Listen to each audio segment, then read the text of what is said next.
Sue Ellen Ewing's views.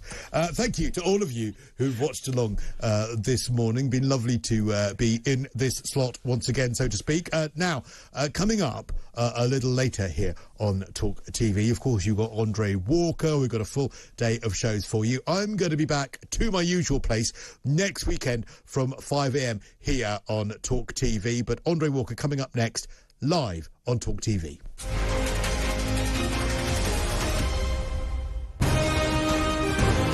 This is Talk TV.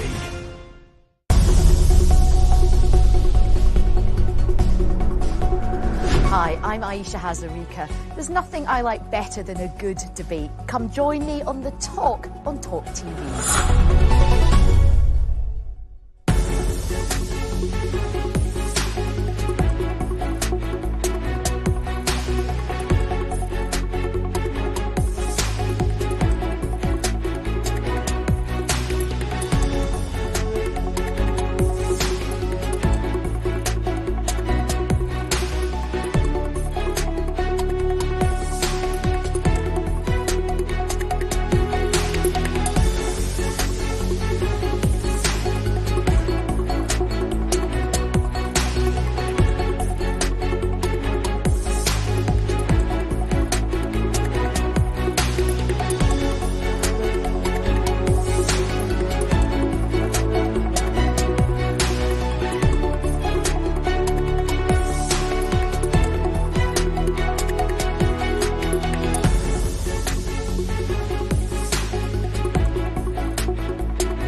Forget about going after people because they sent a mean tweet to somebody. Forget about painting your car with a rainbow and actually solve some bleeding crimes.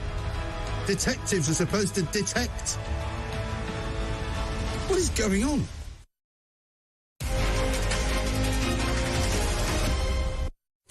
Well, Prince Harry has received £35 million for his new book, and yet he's trying to change it at the last minute.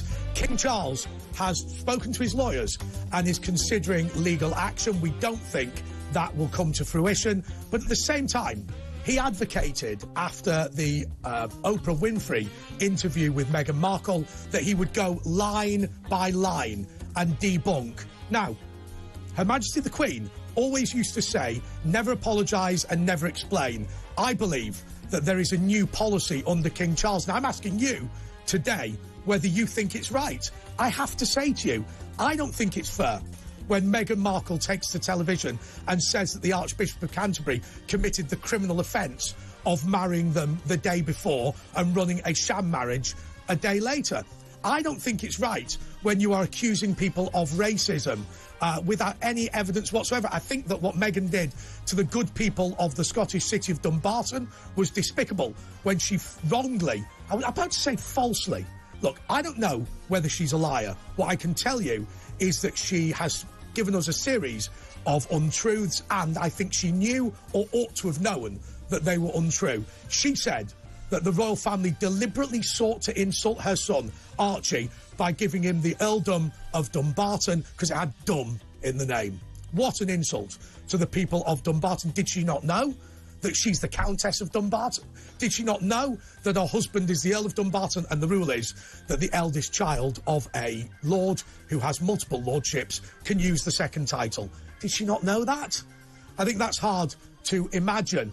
Actually, I think the argument is this, that time and time again, under the late Queen, she was able to get away with it. Time and time again, Prince Harry was able to get away with it. But this time, after £35 million for his book, which, by the way, they managed to find a ghostwriter for Prince Harry's book, even though Enid Blyton is dead. I find that an astonishing thought. But anyway, £35 million later, he now wants the book rewritten. And I think it's because he knows that King Charles will not tolerate what Her Majesty the Queen tolerated. Now, I think Her Majesty the Queen was one of the greatest leaders in human history. But you have to say, why was she a great leader? Because she believed in continuity, because she believed in working with people, because she believed in consensus, because she believed in not expressing an opinion ever. Ho, ho, ho. And yet King Charles does not have the same reputation. Well, this morning, we're going to be asking you, what would you do if you were King Charles? What would you say to Meghan Markle? What line would you take against Prince Harry? 0344 499 1000. Calls just charged at your national rate. You can text me, text the word talk to 87222, or you can tweet me at TalkTV. We want to know what you think should be done now. Some of you will be sitting there saying, hey, do you know something? It's wrong that King Charles wants to get involved in politics. It's wrong that he wants to take to the media. It's wrong that he wants to send his people in to debunk allegations against him. We like the way Her Majesty the Queen was consensual. We like the way that she worked with people. We like the way that she never explained and never complained. Others of you will say, we have had enough of this. We are sick of the way that our democracy, that our country is being mocked and traduced. We are sick of the way we are being accused constantly of racism by people who really know nothing about the country. And actually, some of you will say, and I don't know if you're being fair or unfair, it was so churlish that Meghan Markle was the only one crying at the Queen's funeral, even though she barely even knew Her Majesty the Queen. But the minute that she saw that she wasn't the centre of attention, suddenly one tear rolls down her cheek. She's amazing, Meghan Markle. She's a phenomenon, and she's doing so well financially. But is it at our expense? Well, talking of people who are in trouble, Vladimir Putin, I'm going to tell you now what is going on in Ukraine, and I think that you are going to be absolutely shocked. The city of Lyman has now fallen to Ukraine just one day after Vladimir Putin annexed it. He was there, the grisly Russian bear, shouting abuse, doing his bully boy tactics as usual, threatening nuclear war. 8 hours later, it wasn't even 8 hours, 6 hours later, part of the territories that he annexed fell to Ukraine. They're now going to sweep Donetsk and Luhansk, and they're going to push Russia back to the 2014 border. And what does that mean? It means Vladimir Putin has lost. But this morning, I think we need to be concerned about the following thing. The leader of Chechnya, who is admittedly a nutter, has said that Russia should respond to this by dropping a tactical nuclear weapon on Ukraine. Think about that. A tactical nuclear weapon. Now, when they say tactical, it means small, not one of the enormous ones that wiped out Hiroshima and Nagasaki, but a nuclear weapon nonetheless. I think that this man is out of control. The prevailing view in NATO, by the way, is that if Vladimir Putin attempts to drop a nuclear weapon, he'll be shot in the Kremlin. Oh, goodness me. I know it's early on a Sunday morning, but we can only pray that that's going to happen relatively soon. This man is an evil despot, corralling 300,000 young Russian people into war. They haven't got any weapons. The reason Russia is losing is not a lack of bravery. It's not a lack of manpower. It's not a lack of will, grit and determination, because whilst there are a few people who've done a runner, most people have attempted to do their duty to the country. They can't put weapons onto the battlefield. You can pull 300,000, 300 million people. And maybe what will happen is exactly what happened when the Russians gave up in 1917. One gun between 8 people. And the Bolshevik Revolution followed very soon behind. I want you to call me today if you are worried that the war in Russia and the war in Ukraine will escalate. Do you believe that it's time now that the predominantly Ukrainian parts of Ukraine are in Ukrainian hands? Is it time to leave Russia to those parts of Ukraine that are predominantly Russian? Maybe Zelensky shouldn't invade Crimea, where most people actually are proud to be Russian, even though it used to be Ukraine. 0344 499 1000. Once again, text me, 87222. Text the word talk plus your message. It's a standard network rate. Now, also, delegates going to Conservative Party conference will find that they're going to have problems getting there because of rail strikes. You know something? I want to apologise to every viewer and every listener, because last week I took to this channel and I said that I was sick of Avanti West Coast. I said that these guys should lose their operator's licence and the government should take over the West Coast Main Line. I was wrong, because I then discovered the following detail, and I'm going to tell you. See what you think about Avanti now. 20% of trains operating on the West Coast Main Line and 20% of trains operating on most railway lines in the country are staffed by people doing overtime. When Avanti West Coast took over from Virgin, the staff on the railway decided that Virgin should be the contractor. So they stopped doing the overtime and threw the entire timetable into chaos. It was what Grant Shapps described as a de facto strike. Now, think about this. The trade unions that will not allow you to move today are the very, very same people who have decided that Avanti West Coast have no right to operate. They are killing a private company. They say that the democratic decision to award the contract to Avanti rather than Virgin should be overturned. And they are going to disrupt you for as long as it takes until we capitulate to them. Now, what Avanti West Coast are doing is training up a whole new team of crews to staff the trains without any overtime required. Well, I just wonder whether today you might say to me, and you might not, you might say to me, screw these unions. It's time that we had our transport network back. It's time that we were able to go about our business without being harassed by these people. We believe that we have a right to award the rail contracts to anyone we want without the trade unions saying, no, we have a veto. I think that that is an interesting question. 0344 499 1000. As I say, calls charged just at your national rate. Don't worry. We can also call you back, and it's 87222 on the old text messages. Send in your text. We've got loads and loads and loads of stuff coming in already, but those are the issues of the day as far as I see it. The issue of Meghan Markle. Will she now receive the proverbial slapdown that I think she's always deserved? Similarly, is King Charles now going to be tough, or are we worried about him going too over the top politically? Hey, by the way, Liz Truss has told him that he can't speak at COP27. He can't go droning on about his views on climate change whilst living in his palace. Thank goodness for that. He won't be there with Greta after she sailed to America in her £4 million yacht, stood up and said that we should end the myth of economic growth being perpetual. Well, easy for you to say in your £4.5 million yacht whilst she flew the crew first class over to New York. Similarly, we have lifted 1 billion people out of poverty through economic growth, and we're going to lift another 1 billion people out of poverty if we ignore people like Greta. I'm so glad that Liz Truss has told King Charles that he can't anymore hang around with that crowd. And finally, Virgin Airways. We had a little go at Virgin earlier, but Virgin Airways are now saying that their pilots can wear skirts if they want to. Now, I will tell you, if their pilots are from Scotland, I believe they should be able to wear a kilt, but I just think that we have gone too far with all of this gender stuff. I see that there is concerns about what went on at the Tavistock Clinic, and now we are talking about Virgin Atlantic deciding that you can wear whatever clothes you want. But there have been serious complaints now about the fact that M&S and Primark have seen women being attacked and harassed inside their changing rooms. Let me tell you, my friends, something very simple. Most people who want to wear a man's clothes, a woman's clothes, are perfectly nice people. Most people who want to transition are perfectly nice people. Nobody's saying these people are evil, but there is an element here, which is the self-definition.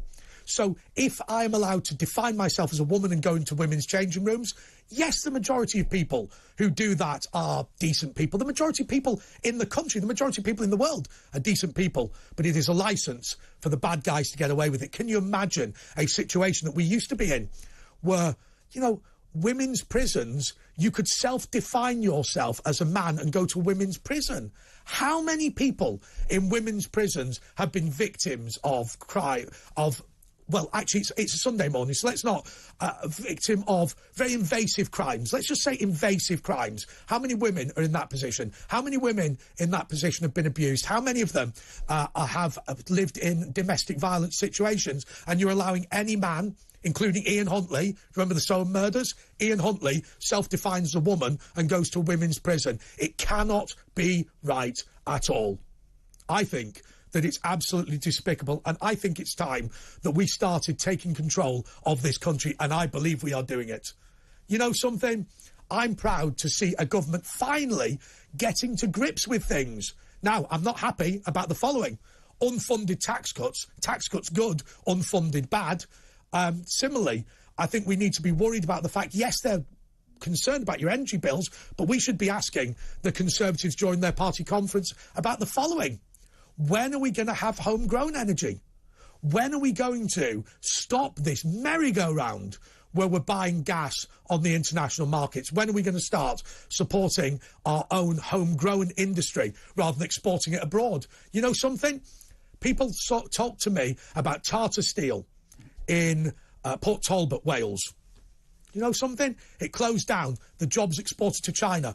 What did you think they meant when they said moving to a green economy? What they meant was you tax industry to death, you export the jobs to China, and then you build wind turbines in their places, all with government subsidies. Oh, and by the way, we're going to get loads of calls by people who say that renewable energy is cheaper than fossil fuels. Oh, and they can cite all the statistics, can't they?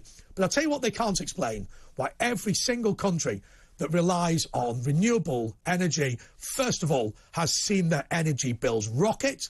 And secondly, they can't tell you the following, that every single wind turbine, every single solar panel requires a gas turbine to back it up. I'm sorry, my friends, but let me say, there is a reason why Shell, there is a reason why Texaco, there is a reason why BP are all big supporters of wind turbines, because they need gas turbines to back them up. Why is it that BP run adverts all the time talking about what they're doing on wind and solar? It's because it sells gas. Do you know something? 70% of France's energy is produced by nuclear energy, and they have some of the lowest energy bills in the world.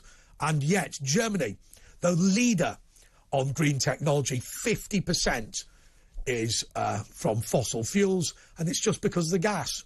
We have handed Vladimir Putin a victory here, and we've done it because of our own vanity, we've done it because of our own stupidity, we've done it because of our own virtue signalling. I say that now it's time, in this party conference week, that we should get a grip. It's time to say that Meghan Markle needs to go home.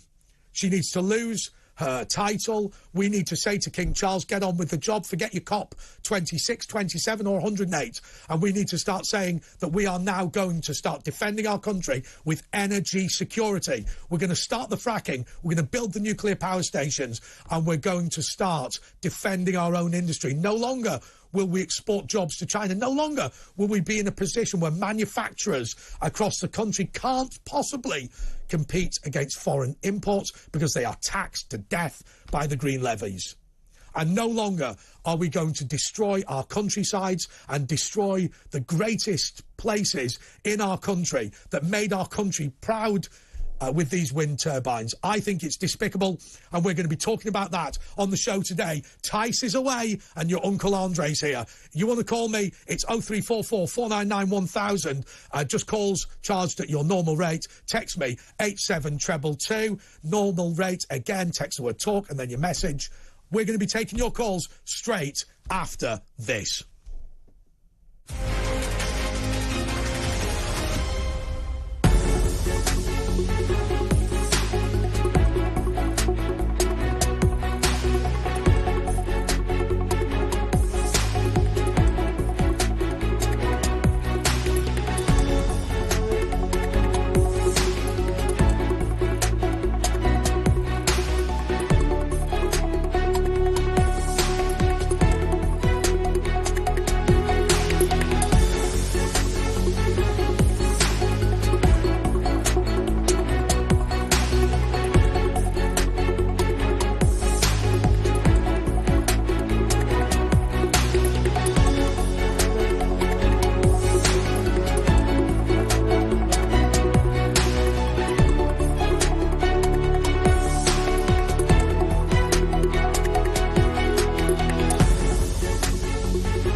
Well, thank you to everyone who got in touch. You know, I'm feeling robust today. You know, so many people have just said, Andre, you know, you're hitting the nail on the head. You're really going for it. You know, one of those days when you just sort of feel like you're in the zone. I think I'm in the zone today. And it might be because a very good friend of mine is in the studio. It's his first time actually on a TV show. But I really want to introduce you to him because he's a great guy. Matt Harper-Ward, who is a telecoms entrepreneur.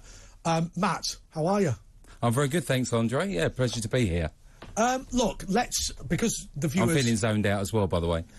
Yeah, look, did I hit you too hard with that? No, I'm fine. I'm raring to go. So, look, people don't know you yet. I'm hoping you're going to do a lot more for Talk Radio and Talk TV. But give us a little bit about your background. Well, primarily, my skill sets were in telecoms. And I developed as an entrepreneur, really starting in the early 90s. I worked in telecoms as an engineer for a company called Norton, who are part of Siemens in telephone systems. And just decided I wasn't earning enough money as an engineer, so I went into sales. And then I thought I wasn't earning enough money as a salesman, so I became a businessman and set up my own company called Sprint. But really, the journey over the last 30 years has been very fluid, because I've met a lot of people along the way, a lot of good people that I can trust in, that I've really started to work with, developed what is now a group of companies. And there's various subsidiaries. So really just the path has been acquisition, working with new people, finding opportunities in business, and really just growing the company to what it is today. So I worry. So first of all, you aren't primarily interested in politics, though you've got a bit of an interest. But I do want to talk to you about the economic side of what's gone on recently. Now, look, you know, I think most of us don't fully understand all these things about quantitative easing, capital swaps and buying gilts, right? But are you positive or negative about the economic outlook now as a business leader? Well, I'm not an economist, but I do have a very basic understanding of these things. I mean, for example, about quantitative easing, I know that is just printing money. So, you know, they're very basics. And from a business point of view, I mean, we've been through, in 30 years, 2 or 3 recessions. Sorry to pull you up, but it just feels to me like nothing's happened since 2008. I don't feel like we got over 2008. I mean, is that me? Am I wrong on that, or did it feel depressed to you anyway? At the time, I don't think we really felt any depression or anything like that. As far as business goes, we really just continue to run the businesses and continue to grow them, because in any financial depression, there's always opportunities that arise out of it. When some businesses make an unfortunate ending, there are new businesses that come onto it. You know, staff join companies, they leave companies, they move on, and they're constantly growing. And you know, opportunities like that bring out the entrepreneur in a lot of people. And you know, and you're one of those. So look, right.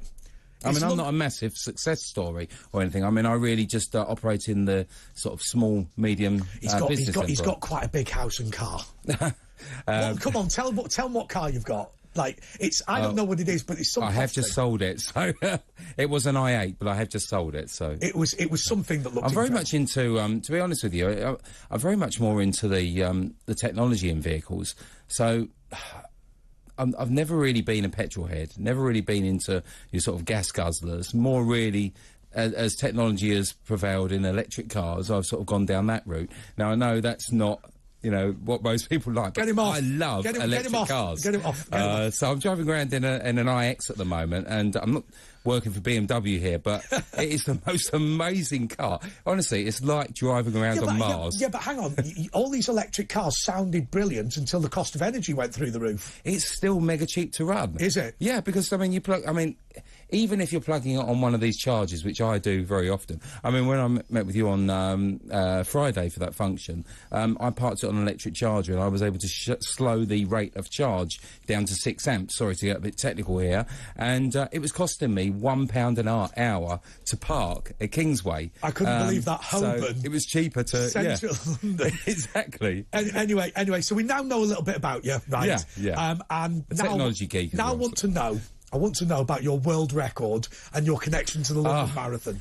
Well, it's a sort of, it's apt today being the London Marathon, and first of all, good luck to all of the runners out there who are raising millions of pounds for charity, various different charities there. I've done the London Marathon 8 times, and why?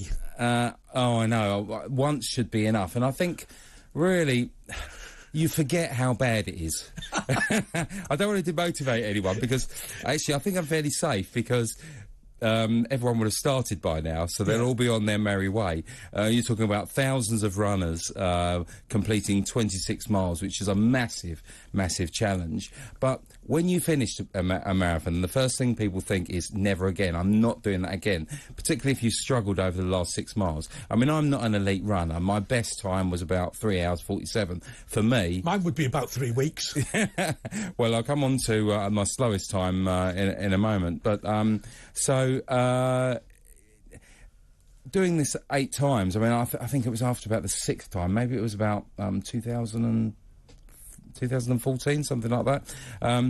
I was looking for something different to do, and I was always envious of those who could, you know, achieve some sort of world record in doing it. But there was no way I was going to achieve a world record at actual running. So my best bet really was to think of something. I mean, even like fastest man dressed as a nurse was doing it in like 2 hours 45, and dressing as a nurse is not my thing, only on a Tuesday. Oh, he's lying.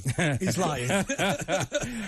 So anyway, I had this idea while I was snowboarding. I knew that there was a world record for the fastest skier. Obviously, in ski boots, all the gear, carrying a set of skis. Actual ski? Yeah, yeah. Oh, you're carrying the skis, not wearing them. But amazingly, the guy who holds the world record, I think, completed it in way under 5 hours. So I cut a long story short, because it is a long story, but I went to Guinness World Records and said, could I set a world record, it hasn't been set before, for the fastest man dressed as a snowboarder. I've been a keen skier and an even more keen snowboarder for years and years. And they came back and said yes. Now, I was thinking that'd just be open-ending. I could take 3 weeks to do it. Yeah, that's right. No, they said you've got to beat 6 hours. I'm thinking, oh, no. Fortunately, I was very lucky because that particular year, it was freezing. I mean, it was like 1 degree. There was even a chance of forecast snow. It's the only year where they were going to do that. Now, when I was running, I kept overheating because I had to wear all the gear, the goggles, the helmet and everything else. Got to the end, set the world record, and it took me 5 hours 47. Oh! So I was very pleased with that. Can you imagine if you'd done 6 hours and 1 minute? Yeah, yeah, it would have been very demotivating. But the following year, I thought, I'll do it again. I'll try and beat my own record. That turned out to be the hottest year on record. Oh, no. So, I mean, straight away, I'm struggling. I get to the half marathon, just running over Tower Bridge. Yeah. And I'm thinking, I'm overheating, but I can't undo my jacket. Sure, I've got the vents under the arms and everything else. Carry on running. And I'm then having to walk because every time I'm running, I'm speeding up and I'm overheating. And I came in at way over my record. I can't remember what it was. Quite demotivated. There we go. Anyway, so we've got Claude in. Sorry, Claude, you're on Talk TV. Hello, good morning. How are you? Well, it's a crazy time at the moment. I am well, but I do believe that is Liz Truss really the best individual to be taken advice from for our King Charles III in regard to climate? Okay, let me say 2 things to you. I think point number 1, he concedes himself that he can't be as political as he was in the past. And equally, God, I'm going to get into trouble for saying this, equally, Liz Truss is the democratically elected Prime Minister. OK, well, she is as close to a democratically elected Prime Minister as the system provides currently. So maybe she does have a right to tell him. On one hand, I would say not. And the reason why is because we're in a cost of living crisis. Yep. We've also got this fact where people are struggling, and we have this continuation of arms being sent to Ukraine. And then also we have a situation where King Charles III's late mother, Queen Elizabeth, made a wonderful contribution at the COP26. And also, I think the importance of how even Prince Prince William, who basically made a wonderful contribution about climate, and he's made his participation. He may be king, of course, but he can, of course, put a Claude, I'm going to ask you a question, and I'll ask Matt in a second. I'm going to ask you a question that I personally can't answer, so I'm not going to be critical if you struggle with it. Where is the line in between intervening on behalf of the country as the king and being political? I mean, what stuff can he say and what can't he? I mean, some people would say that if he, say, supports Cancer Research UK, well, they're anti-smoking, and some people believe in the right to smoke. Do you know what I mean? I mean, it's quite a difficult line, isn't it? It seems like, however, I think there's an important participation that I'm sure he understands that he can also take.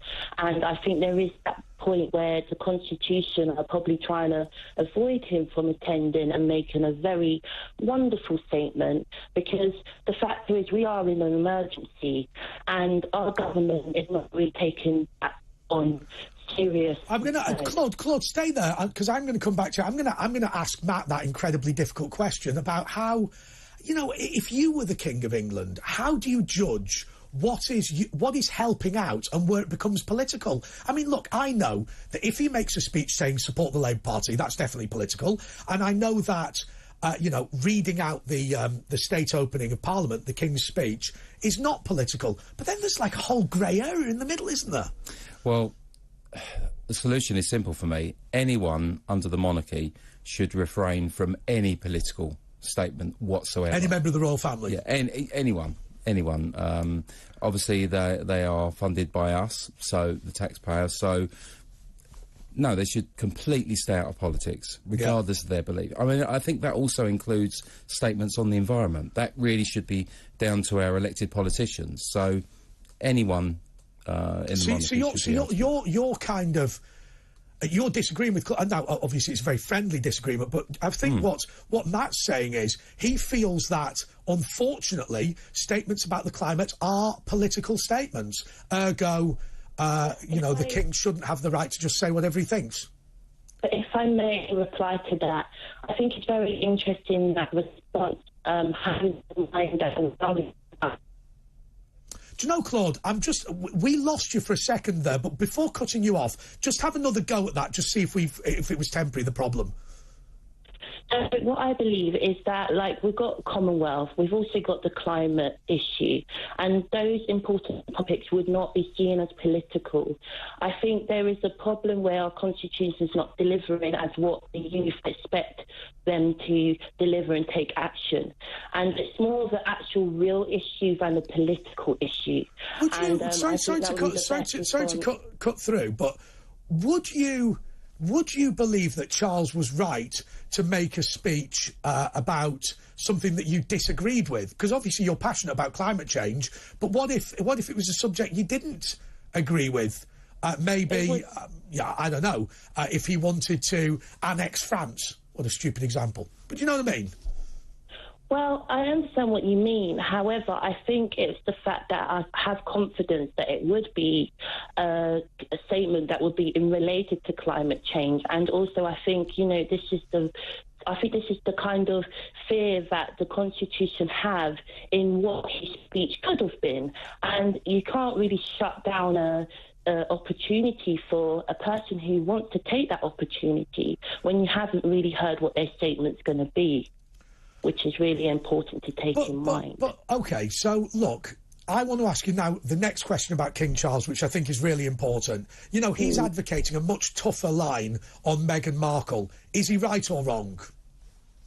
Well, I do think we have an issue. So I would say to the fact of that, the American issue, I think yes. However, on the colour issue, I think it's all been kind of taken out of proportion by publishers, and I think there is that factor that we don't really know what is really the factor of the individual's life behind the closed doors of the royal family, and I think there is that factor where... But at the same time, I'll tell you what upset me about Meghan Markle, and the reason I dislike her, and I will admit that I dislike her. The problem I've got with her is this, I think that we are a good country. I think it is filled with good people. I sit in this chair and sometimes I agree with people and sometimes I disagree with people, but I've never got the sense that people watching this show or listening to this show, you know, are motivated by malice. You know, the fact is, you are not a bunch of racists who discriminated against Meghan Markle because you don't like black people. It's not true. And the allegation that she's making, which is bringing her in $100 million through book deals and through podcasts, you know, I don't know if she's doing it deliberately, but she's profiteering from this. Well, what I think is important, of course, we are in Black History Month, and I think what's important to take in mind is that we have, you know, we might have a bad chancellor right now. The issue is. Claude, I'm going to cut you off, and I just want to be clear. The sole reason I'm cutting you off is because the line just went really dodgy, and it was the second time it had happened. So we will speak to you at some point in the future. No, actually, do you know what? I'm going to come to this call after the break, and I'm going to say to you, get in touch with me, 0344 499 1000. Calls charged at your national rate. Text the word TALK to 87222. Once again, it's just your standard network charge. Oh, I'll tell you, Matt Harper Ward has upset people with his ability to get cheap parking in London by messing about with the charging station thing. You want to read the text? No, you don't want to read the text. Anyway, we've got Barry coming up straight after this.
Well, it appears that my opening remarks really got people going. I've got a message saying, Andre, what a brilliant opening. Keep it up. Louise has said something that I didn't know. Loving your passion this morning. Well, I knew that. But the bit I didn't know was reference the RMT. That dreadful Mick Lynch was actually boasting yesterday that it cost the government 30 million every day that they strike. Do you know something? I got to Paddington Station once and there was a lady struggling to get off in a wheelchair. So me and the bloke in front of me helped her get off. And it was Len Matrotsky, right? And she was a talk radio viewer, a talk TV viewer. And she looked over. Andre Walker and Len McCluskey are helping her get off the train. I think she thought that she'd had some very questionable mushrooms in first class. Anyway, so Andrew Burton says, how on earth would Charles giving a speech at COP help struggling families? Ridiculous argument. You know, we do not want the monarchy to be political. Jackie says, well said, Andre, thank you so much for that. Sandra says, the king should not say anything remotely political, since for every single person who agrees with him, there'll be somebody else who disagrees with him, especially about climate change. Barry is in Norwich. Barry, you're on Talk TV. Hi, Andre, you're right. I'd just like to make 2 quick points, one on the king and one on Liz Truss, if that's okay. The king, now he's the monarch, he should not be any way involved in any sort of politics. His mother didn't get involved in politics, so neither should he. We all know his views, not unless you've been on a different planet for the last 50, 60 years. We all know Prince Charles's views. Barry, let me say one thing. You know, when Her Majesty the Queen signed the Lisbon Treaty, which was the European Constitution. Remember, there had been a pledge by the Labour Party to have a referendum on the European Constitution. When they knew they'd lose that referendum, it was rebranded the Lisbon Treaty. Her Majesty the Queen signed it. 15,000 people wrote to her saying that was a dereliction of duty. So the fact she wasn't political, arguably, was actually a failure on her part. Well, don't the royal family say they're above politics? Yeah, but my argument... I personally don't think the king should be involved in any sort of politics. Now he's the monarch. When he was Prince Charles, he was entitled to his views, and we all know his views on the environment. We all know his views on other things. He doesn't need to be going to these places to give speeches. It's just not. It's not good to have the monarch. What if he was advocating? Let me just reverse it round to what I said to Claude. What if he was advocating something you really supported? He shouldn't be advocating anything. Okay. But what if? Look, I'm going to assume, Barry, that you and I are both Brexiteers. What if the Queen had taken to the microphone to say Brexit is a brilliant idea? You know, I'll be honest with you. I think I would have been a hypocrite on political neutrality had she done that. Well, probably, yeah, but she didn't this year. It's hypothetical. And just one more thing before I go about Liz Truss. Please, please, please don't mention the words democratically elected while I'm drinking a cup of coffee, please. I nearly choked on it. Yeah. I know. Well, I suppose I was making the point. Insofar as she could be democratically elected, she was more democratically elected than King Charles, is my point. Well, yeah, this is the thing, yeah, okay. Well, yeah. Okay. Look, I accept... Let me tell you, Barry, I've made many arguments on this show. I think that was one of the thinner arguments I've ever attempted to advance. No worries. Barry. Okay, well, you take care. Have a great day. Thank you. Thank you so much. Bye-bye. Amanda's in East Sussex. Amanda, you're on Talk TV. Hi, morning, Andre. How are you? Yeah, very good. Just quickly about Prince Charles, because I'm actually calling about Meghan Markle. Yep. But just with Prince Charles, it's all a bit moot, really. Yeah, it's all a bit... The thing about him staying out of talking about the climate anymore, it's all a bit moot, really, because he's going to just hand it over to his son to talk about instead, because Prince William is just as fanatical about the climate as Prince Charles is. So now we've got another problem with Prince William. So you'll probably find that anything that Charles is not allowed to say anymore, or Liz Truss tells him you shouldn't really be saying that, he's just going to hand it over to his son William to say instead. Everybody knows I'm a Conservative, but we've had a so-called Conservative government who have been more responsible for plunging people into poverty with this net zero stupidity than the Labour Party ever did. So we can criticise the Labour Party, we can criticise the Liberal Democrats, we can criticise the Green Party, but the Conservatives have been the people who have presided over this disaster. Yes, and the reason I make that point is they're all agreed. Everyone in Westminster's agreed. I mean, you know, we've had government ministers on this very channel who say, isn't it terrible that Granny's going to die of the cold this winter? But hey, at least we've got net zero. Yeah, well, listen, this insanity with net zero is going to destroy this country. And actually, let me tell you something that is going to sound really extreme, but I am so sick of all of this, I've decided to leave this country next year, and I'm moving to Italy. I can't take it in this country anymore. And I'm not just leaving because of net zero, I'm leaving because this country does not stand up for the fundamental core family values of faith, country, and protecting our borders. Now, hang on a second, Amanda. I can't stand it anymore. Hang on a second, Amanda. You've been watching the speeches by the Italian Prime Minister. I have. I love her, Andre. She's exactly what this country needs. In fact, we need an injection of Maloney into Liz Truss, but we're not going to get it, and that's why I'm leaving, because I can't take it anymore. And when it comes to Meghan Markle, by the way, which is why I called originally, Meghan Markle, I said right from the get-go to all my friends and family, Meghan Markle is a plant, and she's going to try to take down the royal family. She's very friendly with the... she's not any longer, but she was very friendly with the Obamas, and I think there was a plan in America, because a lot of the people in America are Marxists, true Marxists, and they want to change our country to make it in the mould of America. I'm going to push back against that. So look, first of all, I don't believe Meghan Markle's a plant. I think Meghan Markle is a selfish individual. I think the result will be the same, but I think you're going to struggle to persuade me that there's a Marxist conspiracy in the United States of America to bring down the royal family. There is. I lived in America for 6 years before the pandemic, and I could see it building up. And ever since Biden was elected, that's exactly what their ideology is. It's Marxism, is what they're exporting it through wokeism. Wokeism is Marxism. Amanda, thank you so much. I will say one thing that I agree with Amanda on. The biggest cultural export from the United States of America is the Black Lives Matter thing. We saw police officers on Downing Street, people spitting in their faces because they were so angry about their role in slavery in Virginia, which, of course, they had literally no role in whatsoever. And I find that a very odd thing. You want to slag off the United States of America and then adopt the racial tensions that exist there and start blaming Britain for something that didn't happen here. Anyway, Paul is in Tonbridge. Paul, you're on Talk TV. Good morning, Andre.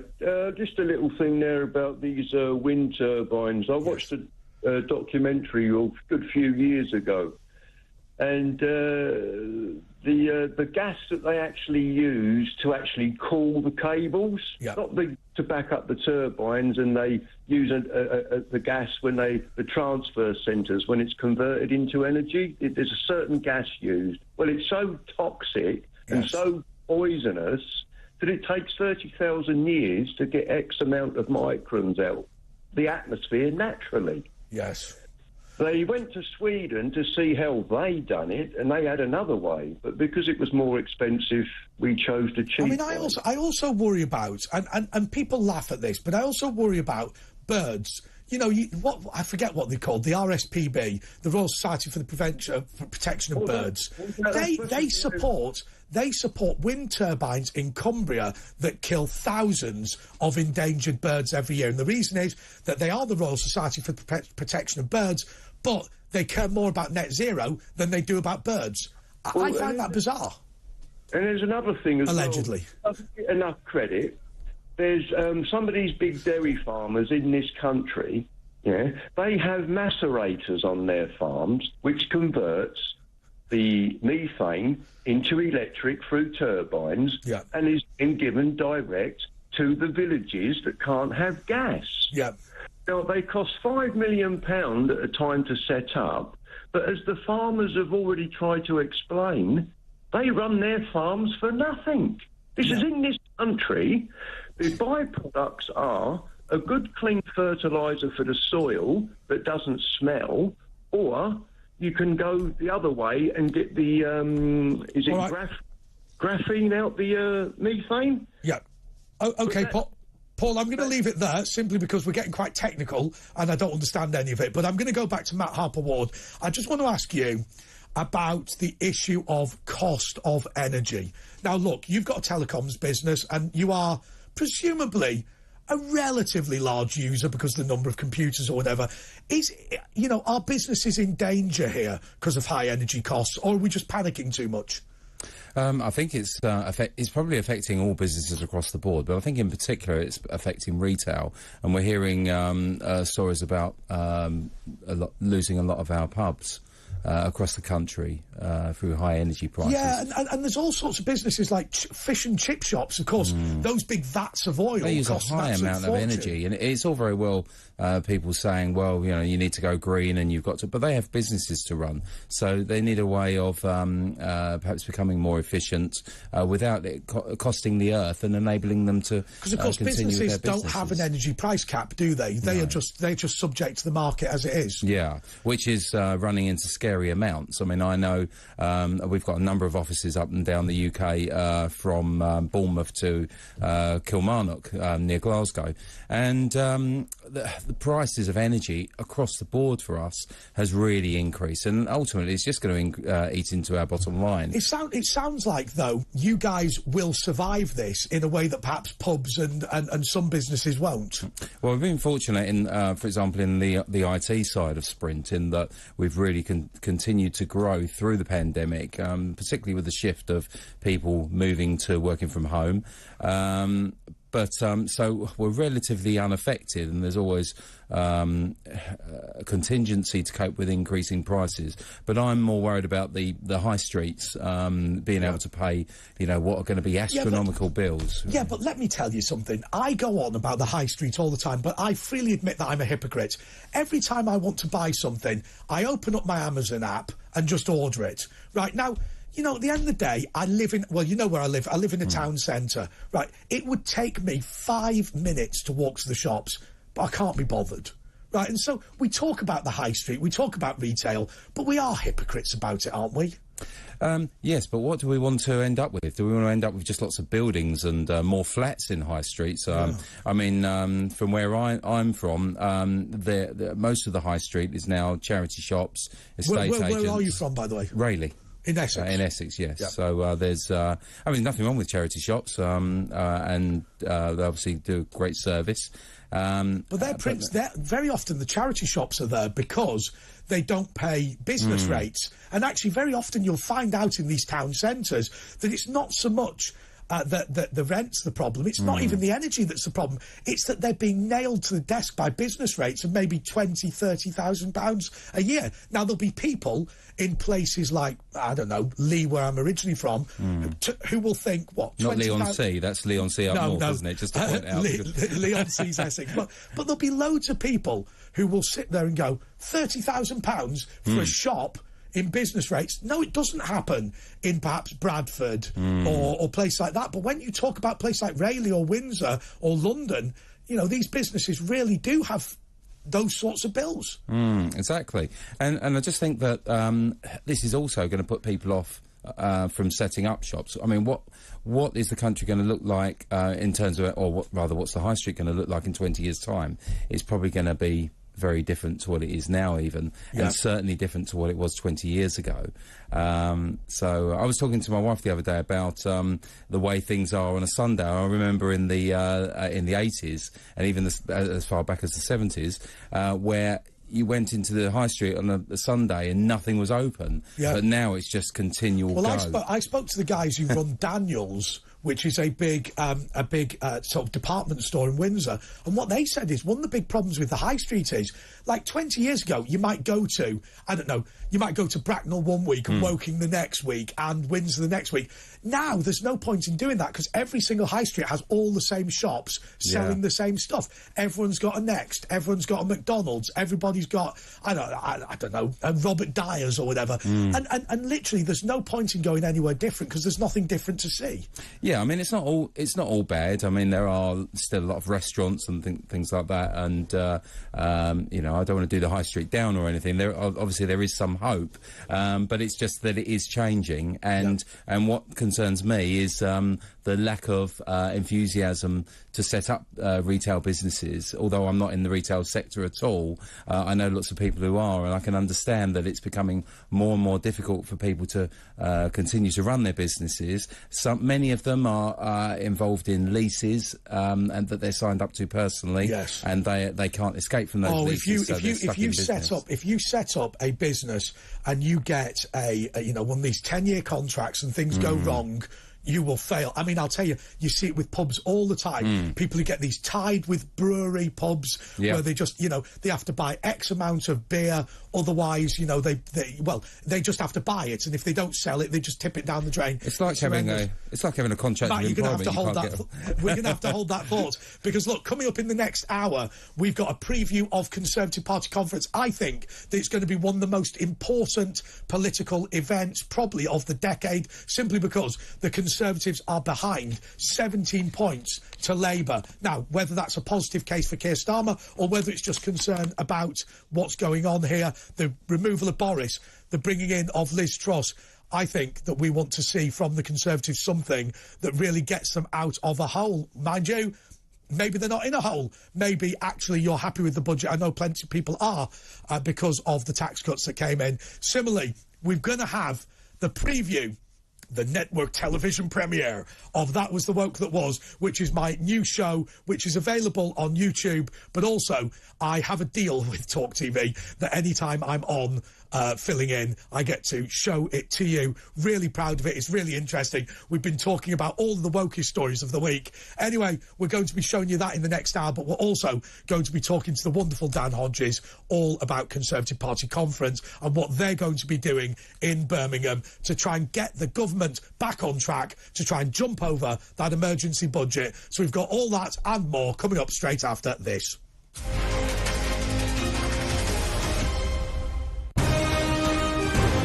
This is Talk TV.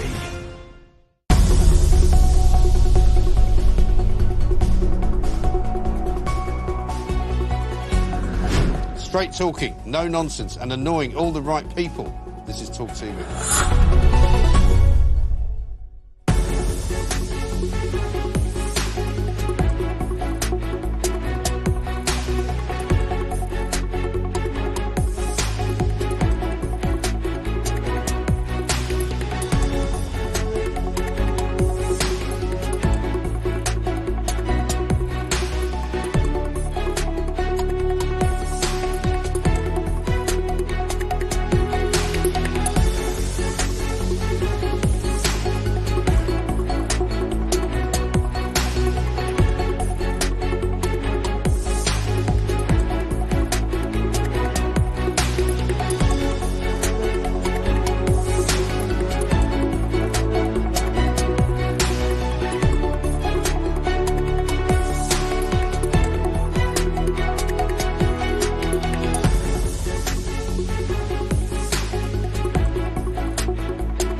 Forget about going after people because they sent a mean tweet to somebody. Forget about painting your car with a rainbow and actually solve some bleeding crimes. Detectives are supposed to detect. What is going on?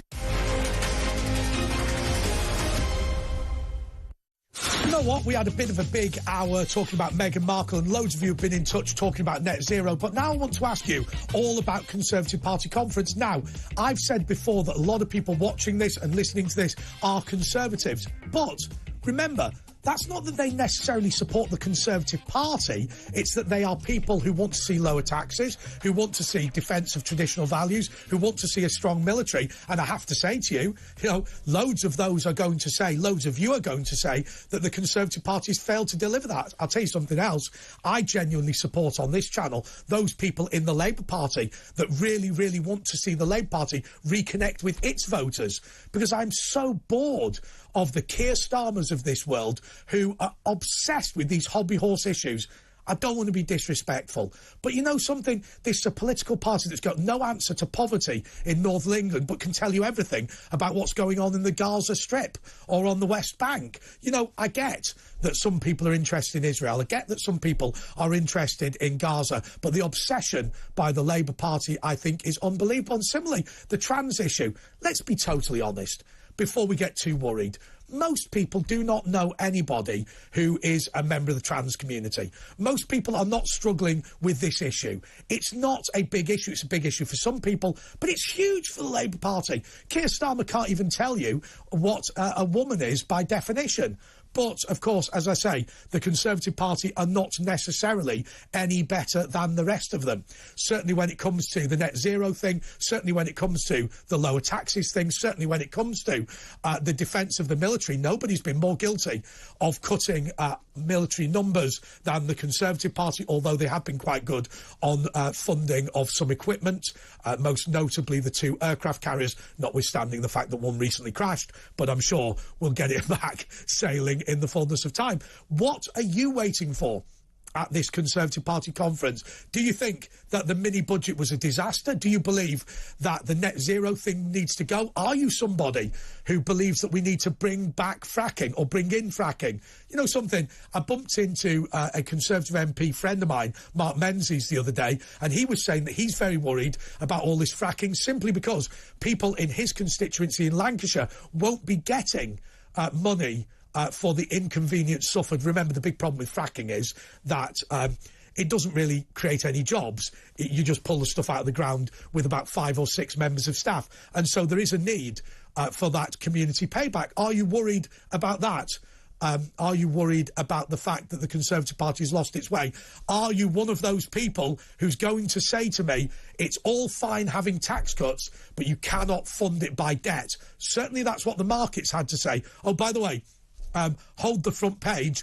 The pound is now above where it was against the dollar before the mini-budget. There's no way that's going to be reported in The Guardian. That's not going to be in the iPaper. The BBC will not tell you that under any circumstance. If you're worried about Conservative Party conference and believe it's time for Truss to assert her authority, or do you believe it's time to bring back Boris? 0344 499 1000, calls charged at your national rate. You can text me 87222 and you just put the word talk and then you put in the message that you want to send me, or you can tweet me at Talk TV. Loads and loads and loads of you have. Let's just read out a couple. John in Doncaster. This text message from John in Doncaster is going to leave you absolutely stunned. I read it to Matt Harper-Ward a second ago. He still joins me.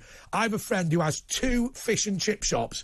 In the last 12 months, energy prices have gone from 17,000 a year, the big users, to 52,000.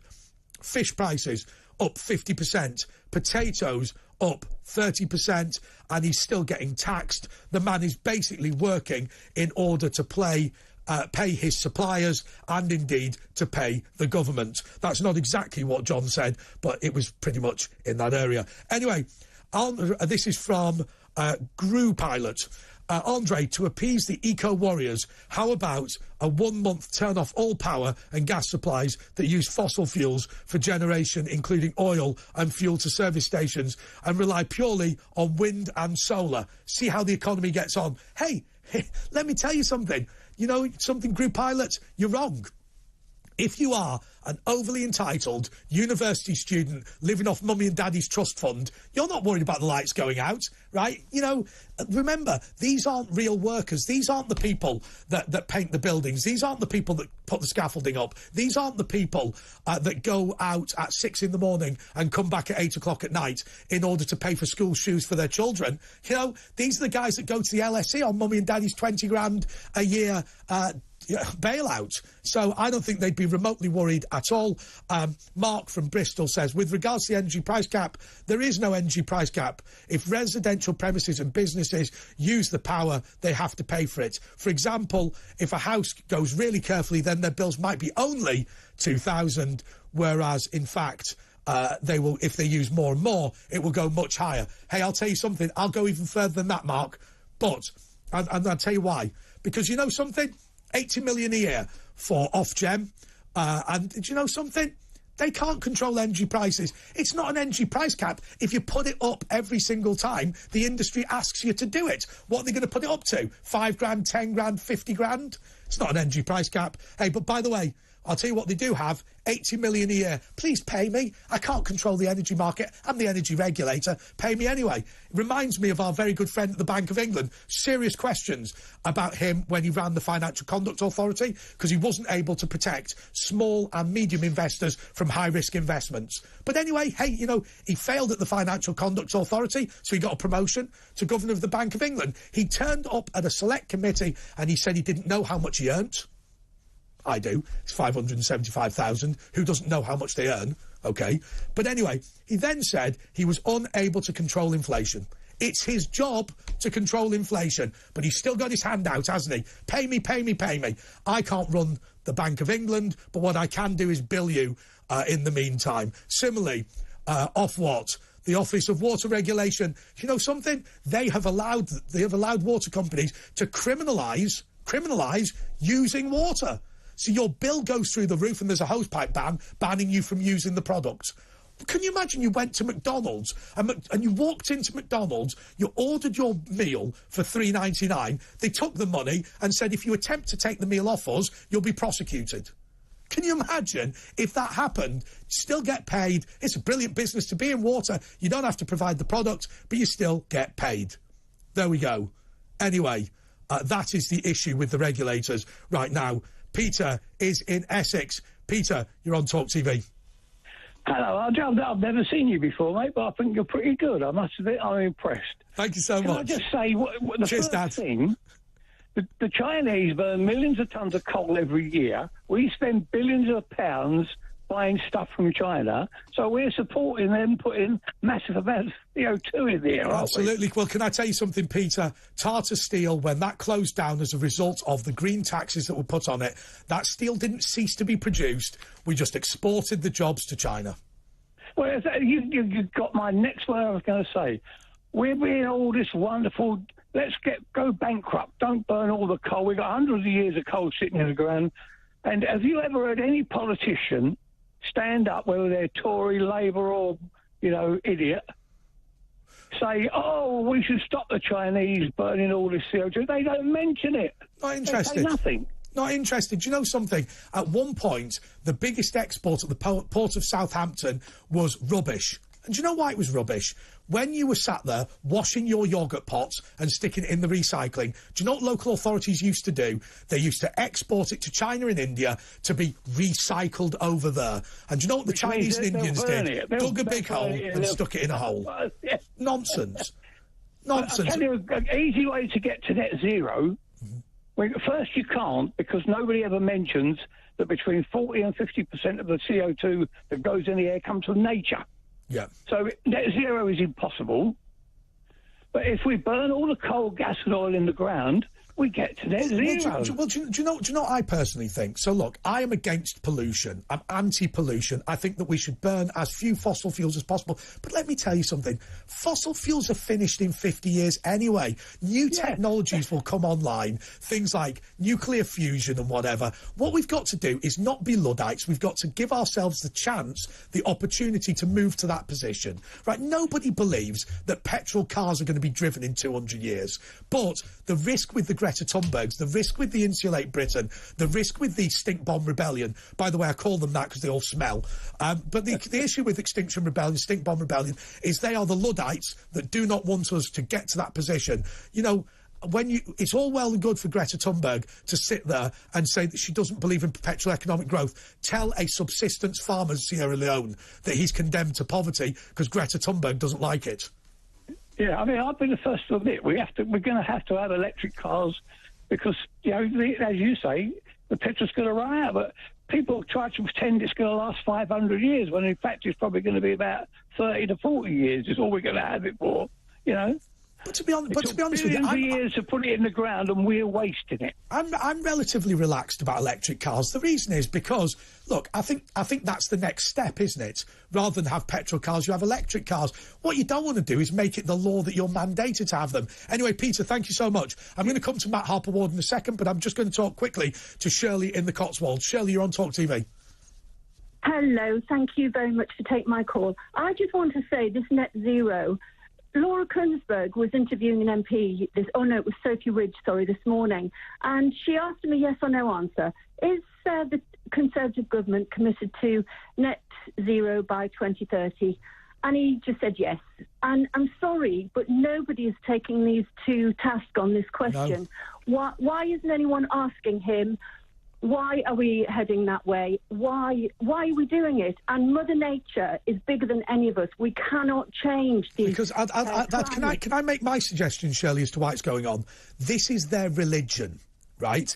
I believe that one of the reasons why climate change is so big amongst young people is because we are less of a Christian country than we used to be.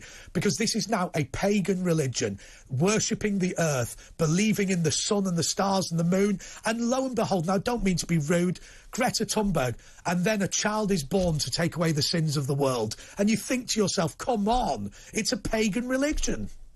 Can I just say as well that if you go to any country that's hot, be it the Middle East, be it the Caribbean, America or Australia, you will be living or staying in air-conditioned accommodation. And they are not being told to stop using their aircon in their homes and their hotels. And I say to the people of this country, whatever it takes to get through this energy crisis that they've brought on in the name of the Ukraine war, which it's not. It's about it's systemic, net zero. Of course. So I think the people of this country do whatever it takes to get through the winter. You burn whatever you can, be it logs, coal, coke, whatever. We have to get through, and people in 2022 shouldn't be sitting in the house freezing. Well, I have to say, amen to that, Shirley. I mean, I'm going to bring in Matt now. Matt, look, you know, how worried are you about literally people being plunged into poverty? You know, the elderly going cold this winter. You know, children now, having to choose whether to heat or eat. I mean, I appreciate, look, everyone's watching this programme knows that you and I are doing OK for ourselves. So I'm not going to sit here and start bleating on about my own personal situation. But at the end of the day, I just feel like our piety is the reason that Granny's so cold. We could start fracking, but we won't because we care more about net zero than we do about plunging people into poverty. Yeah, I mean, my opinion is that net zero is important, but not at any cost to get there. Right. And we are probably one of the fastest moving nations as far as our commitment to net zero. Yeah. And while that's all very well and good, it just seems to be affecting so many people in terms of their energy bills and other things as well. And I just don't believe... But actually, I'm going to dispute what you've just said there, because when you say net zero is important as long as we do it at an incremental rate, in a sense, that's not what the callers are criticising. No. What they're criticising is net zero at all costs. I don't think I suspect nobody's going to phone up and say, we love CO2, we love burning fossil fuels. What they're going to say is, look, it's a practical response for now. No, the last couple of callers made some very good points. But I think... We can't not have a target, and that target for the long term has to be net zero. A lot of that's going to be technology dependent. I mean, you know, in our lifetimes, we're probably not going to see electric planes. certainly going to see a lot more electric cars on the road, Yes. and that's a good thing. Electric car prices, I mean, you don't have to have a BMW. You can, there are lots of much cheaper brands, and the availability is going to start to increase massively. So, yeah, I mean, I'm all for going as green as we possibly can, and certainly there are a lot of opportunities in green energy and going green, because where things change, money is generated into the economy, and business goes further. Well, okay, I'm gonna put it out to you. We're gonna take some calls on that. Is it right to have that target overall, even if the target is something that's not achieved in our lifetimes, but we slowly get there? I think that some people will push back against that, Matt. I think other people will say, yeah, what we're bothered about is not the net zero. We're bothered about the zealotry that we see from people, and certainly the idea that grandma isn't able to heat herself and dies of the cold as a result of this. Hey, look, somebody's just tweeted in, or texted in rather, and it's Fraser from Scotland saying, I want the Conservative Party conference to be a stage for Liz to smash the SNP. In Scotland, all we seem to hear about is the world is on fire due to the Tories. At the moment, the SNP are trying to sweep new crimes in that have come to light over the ferries fiasco. I don't know what the ferries fiasco is, but Fraser, I'm hoping that you might get in touch and let me know. Anyway, this is the moment we've all been waiting for. This is my brand new show. I know a load of you haven't come across me before, but this is my brand new show. It's called That Was the Woke That Was. And what we do, we go through all of the biggest stories of the week and see just how woke they are. It's something that's going to be running on Talk TV now on a regular basis. At the moment, as you know, I'm a fill-in presenter, so it's on at higgledy-piggledy times, but you can watch it on YouTube, and I will advise you to go to the Talk TV YouTube channel. Anyway, we've got That Was the Woke That Was coming up straight after this.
Matt Hancock is competing in the next series of SAS Who Dares Wins. If I was Matt Hancock, I'd cry. We're about to ask your dad whether he's concerned about Joan of Arc being played as a non-binary. Oh, yes, no shame. Oh, my goodness. Oh, we knew that.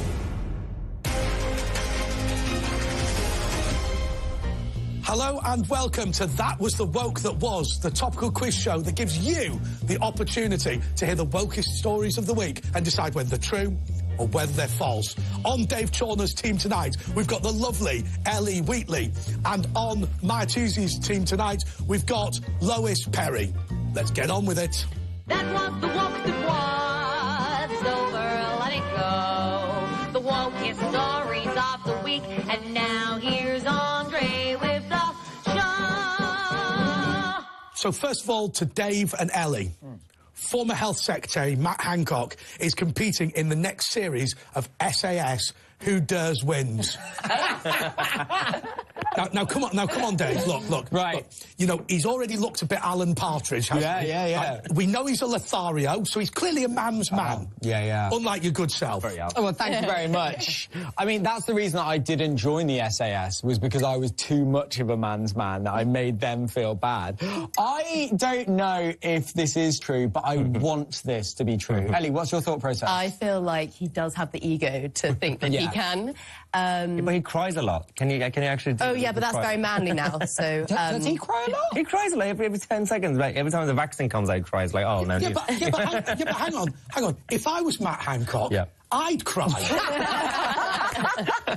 Isn't he more suited to Strictly rather than anything to do with the SAS? He's a bit of a limp. I mean, the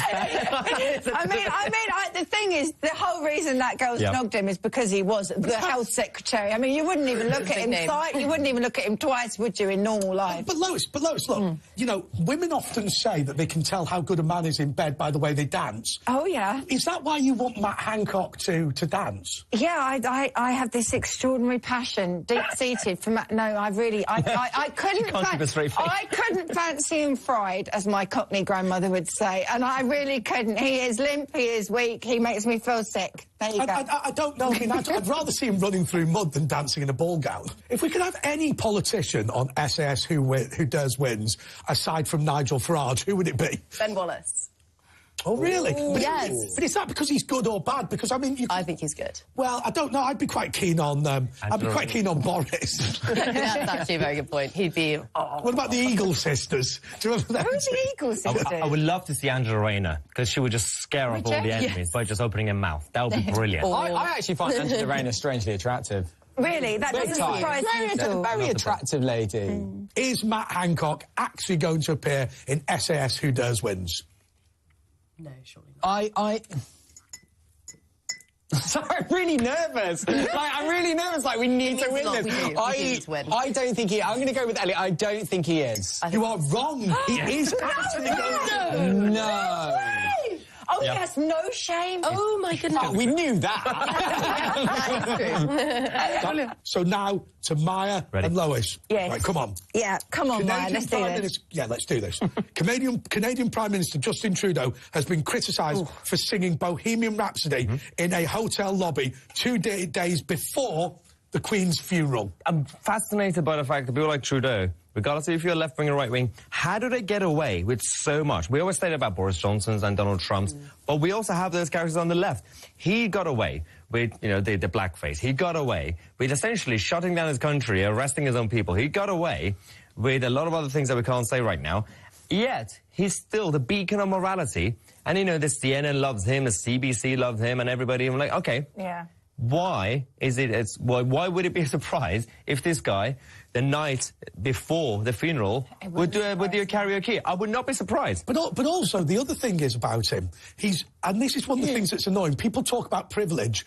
There it is. Yeah. The son of Pierre Trudeau. I mean, this guy is basically to the manor born, political family. Yeah. You know, guaranteed to get. And you often think the reason he can get away with stuff that we can't get away with is just because he's a rich kid. Now, if he was a Conservative, they'd be pillorying him for all those things. Yeah, OK, well, he might be not a Conservative, but he's certainly a fascist, isn't he? Allegedly. And the thing is, I think, you know, he is keeping it with the whole keeping it in the family thing, because clearly that is his mother that he's married, isn't it?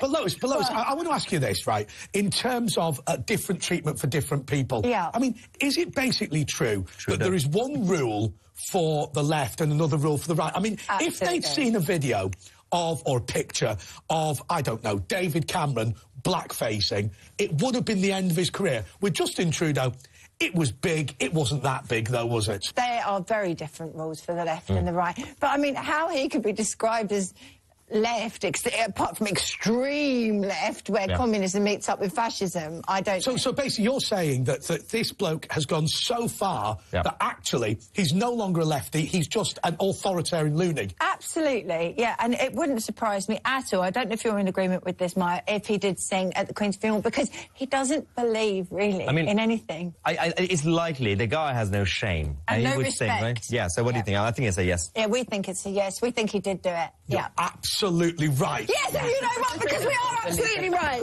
So the next question is to Dave and Ellie. OK. Shakespeare's Globe Theatre has been mocked for making Joan of Arc non-binary.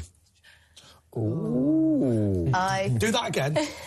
Ooh.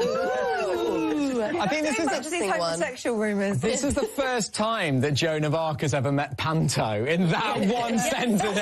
She's behind you. Given that I don't know exactly what Joan of Arc did, do you know what Joan of Arc did, Lois? Do you know what? The complete and honest answer is no. But I do know that she was killed for her faith and that she was a martyr for her faith. She was burnt at the stake. I'll tell you one thing that's a bit perhaps hypocritical on the right, Dave, is this. If this story were true, then we'd all be kicking off about non-binary Joan of Arc. We don't know whether she was non-binary. No, she wasn't. No, she famously was a girl. That's the whole point of it. I don't think that's the most famous thing about... Did you hear the story about Joan of Arc, that famous girl? All right, how many other saints, how many other martyrs that were killed, how many other martyrs can you name? Tell me. It's the fact she was a girl, is the fact we've heard of her. You tell me. A young girl. Yeah, you tell me how many other martyrs you can name that are saints. I'll be honest, I hadn't prepared for Martyr Minute, but but it's the fact that you don't know. It's the fact that she's female, which is why you remember her. She's the most famous girl. Yeah. But hang on a second. I thought the reason she was famous was her name was Joan of Arc, and that's it. Did she help Noah? Is that what it was? They kind of like... She was Mrs. Noah. Back to religious education. She was there building Noah's Ark with his 3 sons. I mean, it was quite big. That was hammering. That was hammering. Right. Stop doing that hand motion. So based on... So let's just say right now, to Chorna and Ellie, you don't know who Joan of Arc is. Lois has asserted that she's famous for being a woman. It was Mark. No, I think she's famous because she was a young woman. She was about 14 and led her people into battle. That's right. And then, like of course, was, you know... Yeah. Like she was... Yes, Greta Thunberg is the modern Joan of Arc. Exactly. Oh, my God. So is it true that Shakespeare's Globe has been mocked for making Joan of Arc non-binary? I think that absolutely will be true. I think it will be mocked, even though I think it's the best idea I've ever heard ever. It's absolutely true. It is right, true, get my tickets now. Brilliant. Let's go watch it. And I've been out and about talking to people about whether they agreed that Joan of Arc should be non-binary, and indeed asking them who she was. Do you think it's right that the Globe Theatre has made Joan of Arc non-binary? Didn't know they had. Non-binary, I didn't know they had, but that sounds weird. I think she probably still identified as female because she was in trouble for dressing as a man, and if she thought she was a man, she wouldn't be in trouble for dressing as a man. I don't know who she is. What if I was to tell you she was a 13th century saint who, at the age of 14, led the French forces in the Battle of Orleans, despite being a peasant, to defeating the English, but she had to do it by wearing men's armour and was burnt at the stake for dressing as a man, despite winning the battle. Well, that sucks, then. I don't think it matters what people identify as, if they want to be some other gender, or if they want to be a dog or a camel. Yeah, so it's Andre Walker from Talk TV, and what we've done is we're about to ask your dad whether he's concerned about Joan of Arc being played as a non-binary. Now, I'm fairly certain that he won't know she's a 13th century saint who led French forces to the defeat of the English at the Siege of Orleans, but was later burnt at the stake for wearing men's clothes. I do know. He does know. Your dad does know. Come on. And they've made her non-binary. Do you think that that is appropriate? I don't know what does it mean, non-binary? It means that you're neither a man or a woman. Now, ridiculous. Ridiculous. I better not say too much about it. I better not say too much, had I? Just explain what non-binary is. Well, not a she, not a he. Not a she, not a he. Really? Just any sex. You know, like on the House of Dragons. Oh yes, that one. No, I think that's wrong. She is a woman and should be portrayed as a woman. To Maya and Lois, this is the big one. Ben and Jerry's have removed the claim that their ice cream comes from happy cows after a lawsuit from vegans. Considering they preach all the time about everything, why did they not, years ago at least, change their milk from cow milk to one of these fake milks? You know, human milk. Okay, that raspberry nipple. There was a company that was sued in London for creating human milk. Why is that wrong? No, human milk ice cream. Why is that wrong? Well, who wants to eat some other woman's lactations? I mean, you're the child of the woman. Yeah, every single child. No, that's what I mean. But only the child of the person. I mean, but actually, Dave makes an interesting point. Let me be serious about it just for 1 second. Okay. Right. You know, if a vegan was sat here, well, we've got... Hello. Yeah.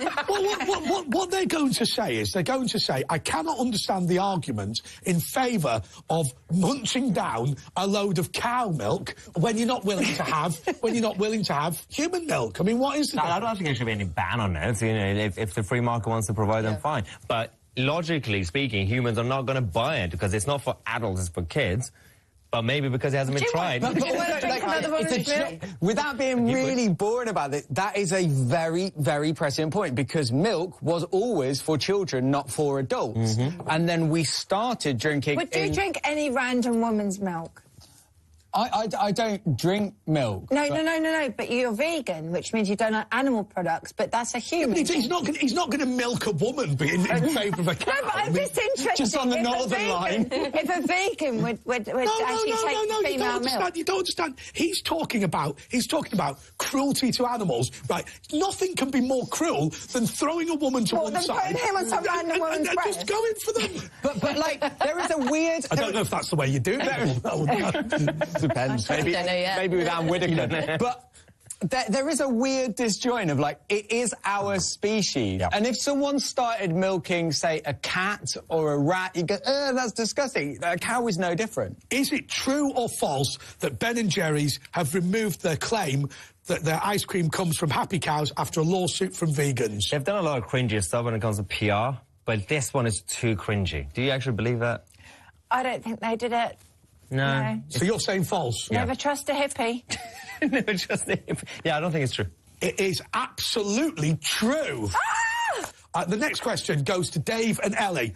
Twitter is finally giving users an edit button, but it's going to cost you £4 a month. Is it true or false? Wow. I wouldn't be surprised at... No. So everyone can take down anything that offends them then, basically, if they pay for it. You could write a tweet that you know Owen Jones will like and retweet, and then you could change it into... Yes. I love Hitler. Yeah. That's genius. Something along the lines of, maybe Joan of Arc should be gender non-binary, and then... or, to be fair, Nick Griffin had a point. My biggest question with this is £4 a month is a very specific... That's an odd... That's true, but then... You'd just round it up to £5, wouldn't you? You can get Netflix for that. Currency exchange, I guess. Is Twitter finally giving users an edit button which will cost £4 a month? What do you think? Maybe it costs £10 a month instead. I think, based on your brilliant point, I'm going to say no. I'm going to say we're going to say false. I'm going to hope that it's false. OK? And say It false. is, in fact, true. No! Deary me. That's shocking. To Maya and Lois, Netflix is making a romantic comedy about two people who fell in love while queuing to see the Queen. It's going to be called... It's going to be called Cupid. Okay. I mean, that's a brilliant idea. But that reminds me, it goes back to what's been happening over the last few days. Yeah. It has been absolutely, like, absurd and weird for the rest of the world, but it shows Britishness. But totally normal for us, everything's happened. The queue situation and everything else. And the queue for the queue. If you're like an alien coming to Earth, it's such a weird concept. But the best tweet I saw was someone saying, this is basically the Brits have been training for this all their lives. Yeah, this is the boss level of queues. So, yeah, what do you think? And just look at how Philip Schofield and Holly Willoughby, is it? No, the Holly, what's her name? Holly Willoughby, that's it. Keith Lemon calls her Willoughby, and she loves it, so it's not hashtag me too. Anyway, so just look at how she's been treated, and he's been treated for allegedly... Well, they did actually, didn't they? Jump in the queue. It's the ultimate crime. You could dig up your grandmother, couldn't you? And you wouldn't be hated as much for jumping a queue. What's that about? I mean, I did think that was a uniquely British thing, wasn't it? I mean, they called it the thank you, didn't they? But first of all, look, I don't care.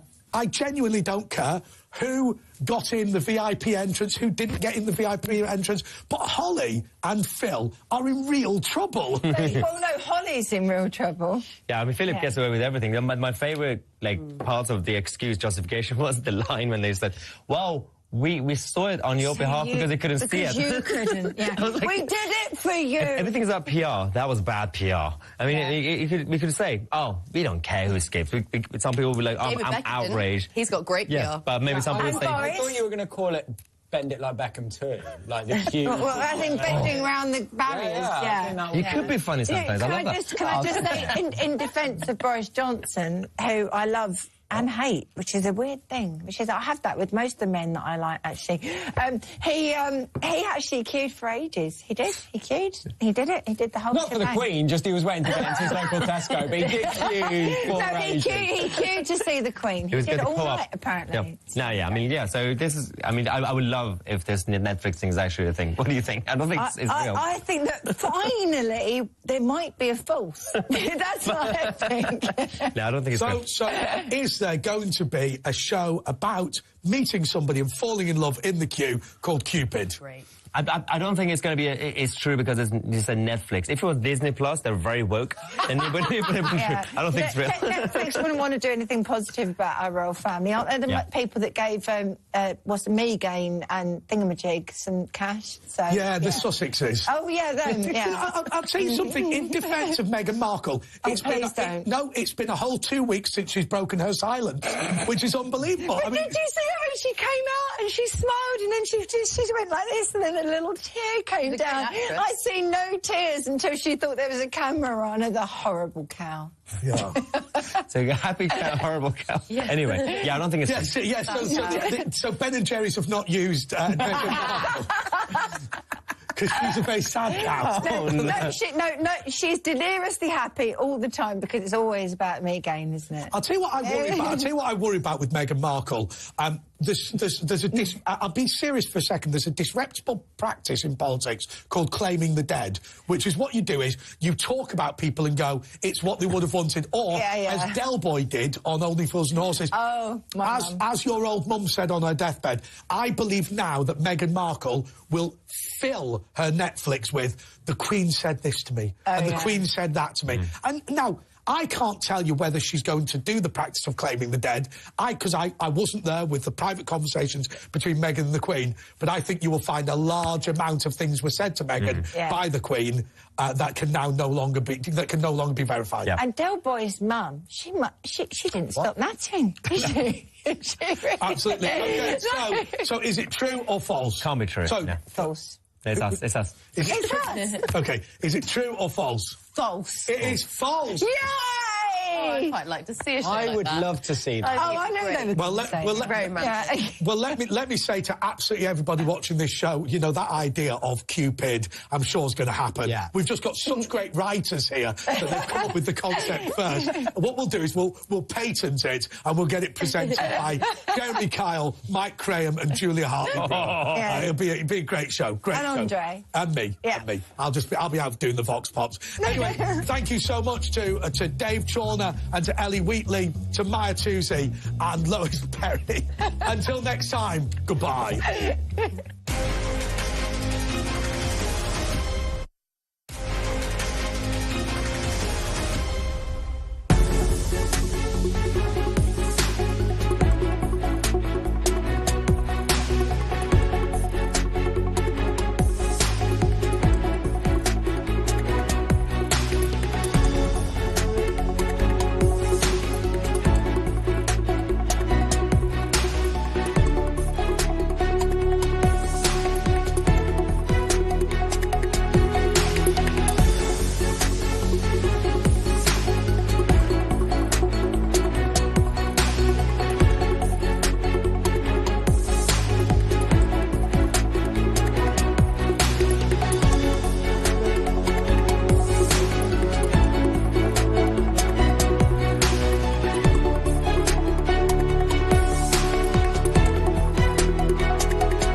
Now, apologies when I introduced that show saying on my panel tonight, we hadn't realised we were going to play it in the morning, but that is my new show. That was the woke that was. Some people liked it, some people didn't. Nonetheless, you know, I'm glad that you watched it. I'm glad I jemmied it into this show. Anyway, let me tell you something. Suella Braverman, on the first day of Conservative Party conference, has pledged that she is going to stop people coming across the channel. 30,000 have come over so far this year, and we reckon about 1 in 6 are from Albania, which is a NATO country with no human rights problems whatsoever. They are just pure, full-on economic migrants, and so far we've not been able to do anything about it. Now, people have criticised me on this show before, indeed on this channel before, about the fact that I've said that there is a huge danger associated with crossing the channel. It's one of the busiest shipping lanes in the world, and it's incredibly choppy. I mean, if you've gone out on a rough day and attempted to get from Dover to Calais, or even on a big ferry scary. It can be extremely nasty. Some people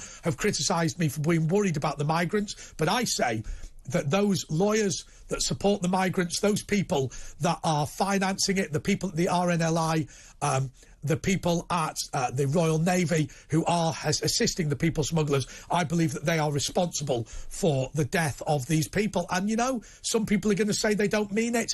If you enable people to cross the channel, more people will attempt it, and the end result of that is more people will die. But let me tell you something, the Conservatives are really struggling. The latest opinion poll out says that Labour are on 54% to the Conservatives 21. I'm still joined by the entrepreneur Matt Harper-Ward. Matt, I mean, I know you're an entrepreneur and you're not as interested in politics, but 54-21, I mean, that is a disaster for the Conservatives on the first day of their conference. Well, it is quite a jump, isn't it? I mean, it's obviously concerning. I mean, I think there is slightly less to be concerned about because, compared to when Corbyn was running the Labour Party. But I think by comparison, it's obviously a very different time now. But yeah, I mean, it's not quite. Well, I mean, look, I'm not being funny, but you know, if you were to, I was about to say something and get into trouble, but I was about to say, compared to Corbyn, many things seem attractive. Right? Indeed, yes. Let's just say that. I mean, this is a man who laid flowers at the funeral of a terrorist who'd killed innocent civilians. I mean, he's a man who's been on the wrong side of everything. Keir Starmer, I have to say, not very keen on him for his Europe policy. Anyway, let's get to the calls. I'm going to go with Simon first in Basingstoke. Simon, you're on Talk TV. Yes, good morning, Andre. I think that what we need to see the Conservative Party do is certain things. Yes. And that will completely take the wind out of the sails of the Labour Party. I'd say one of them, as you've already mentioned, is immigration. Yeah. The fact that we're spending £1.5 billion a year paying for these people, the top rate tax cut was £2 billion a year. Yeah. So you could say, well, you want us to mitigate the cost of this?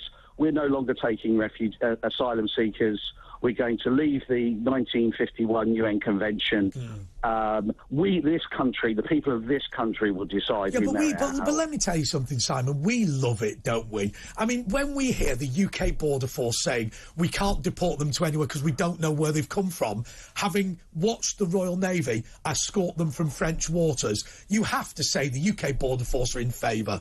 You know, the government, they're not going to crack down on this in reality, no matter what Suella Braverman says.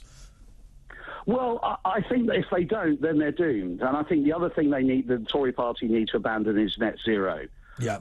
China is producing burns 3 billion tonnes of coal a year, each tonne of coal burned produces 2 tonnes of CO2. This country, the world, is facing an energy crisis, which we would have faced whether or not Putin invaded Ukraine. Because of the ESG, no one has been investing in fossil fuel production. So each year, less and less fossil fuels are available to us. This country is sitting on enormous supplies of natural gas, and we also have enormous supplies of coal. Yes. Coal can be turned into petrol and diesel and aviation fuel, as the Germans did in World War II. Although it has to be said, the Germans did do that in World War II, and they were very reliant on it. It's not the most efficient process in the world. It was about 3 times as expensive as ordinary oil production was at the time. Yes. You compare that to $80 a barrel oil. That is cheap. That's a reasonable point, actually, because, of course, we talk about it being extremely expensive, but that's by the standards of the time. Exactly. And to be honest, the reason that no one is doing this is largely because no one wants to upset the Gulf states and OPEC, because if they start doing this, all of a sudden their ability to have a pricing mechanism stops. Yeah. And the final thing is we have to abandon net zero, and we have to accept the fact that if we pursue that policy, that will result in people dying in this country, and if it will end up being the bloodiest human doctrine, it will kill more people than communism has. Yeah, which I understand what you're saying, but what about just extending the target on net zero? Well, I mean, look, Simon, I don't know if you were listening, but for people who didn't listen, let me recap on what Matt Harper Ward said. He basically said, look, net zero's a good thing. The problem we've got is this obsession with doing it next week. If we aim to do it at some point in the next 50 or 100 years, then that means it's not a radioactive policy. It's not a toxic policy. Yeah, and if there's a slow progression towards achieving net zero that's more reasonable, that doesn't affect households and smaller businesses, then surely that would be the way forward. Simon, sorry. I totally disagree. The technology isn't there. I studied global warming, as it was then called, when I was studying physics at University College London. The systems that we have, like renewable energy, there is no method of storing the energy they generate when they generate excess energy. Until that is in place, it's not even theoretically possible.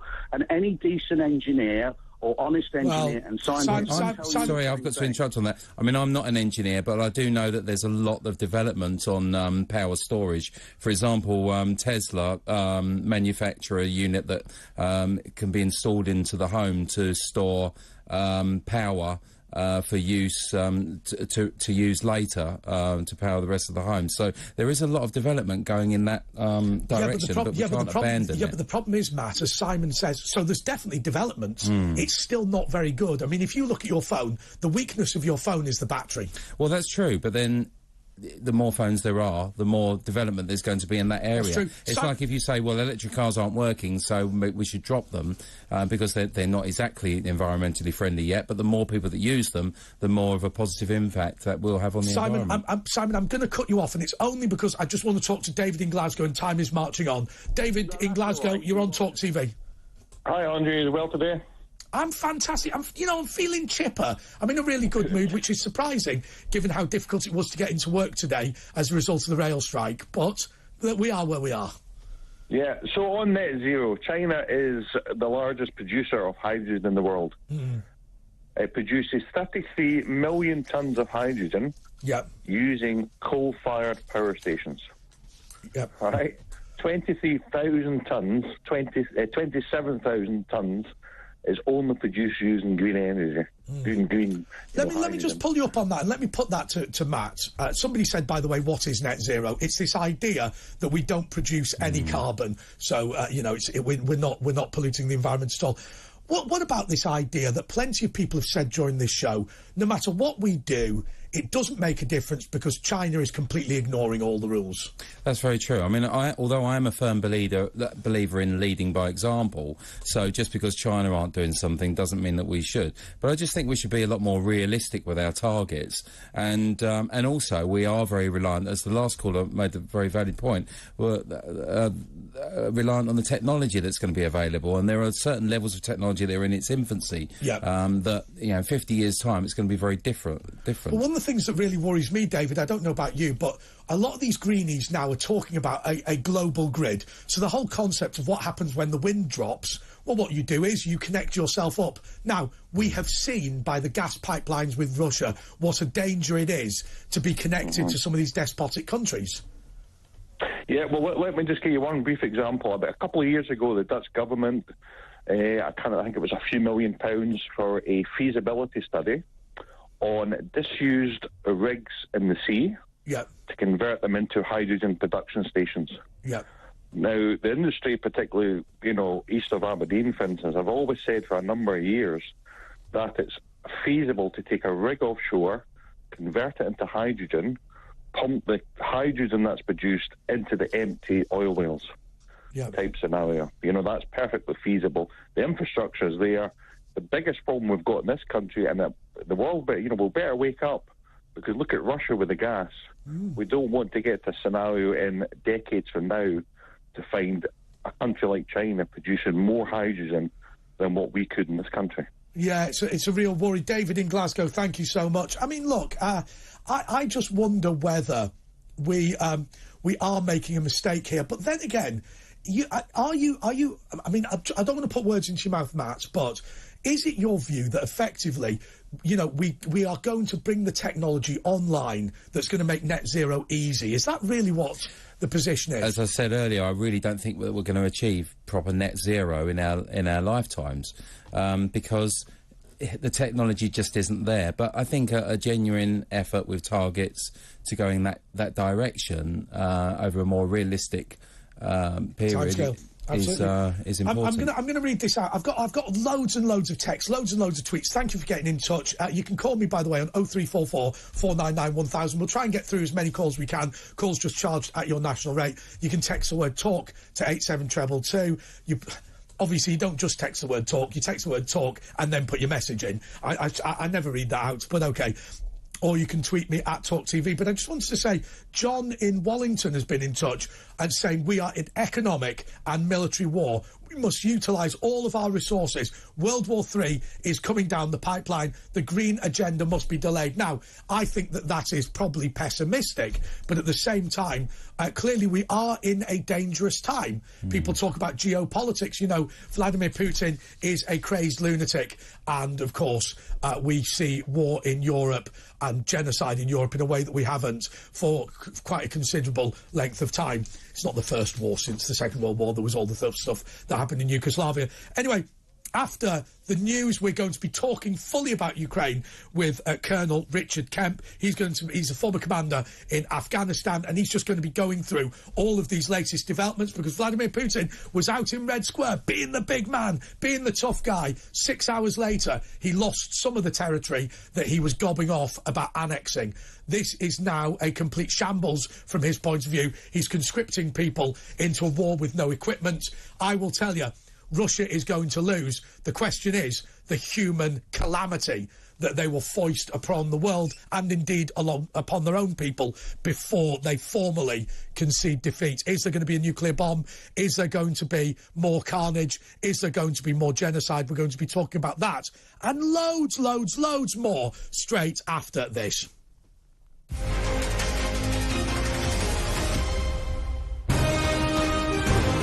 This is Talk TV.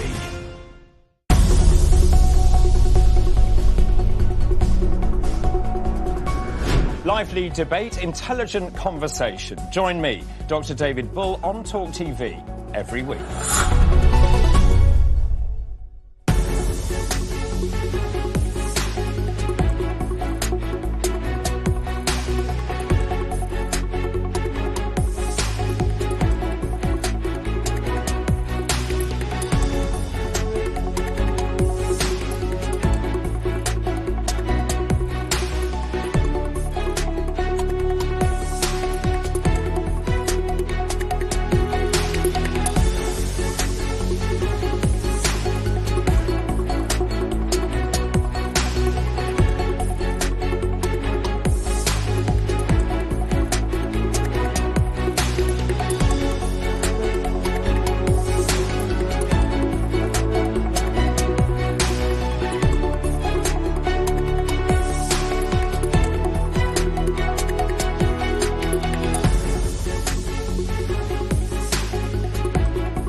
Forget about going after people because they sent a mean tweet to somebody.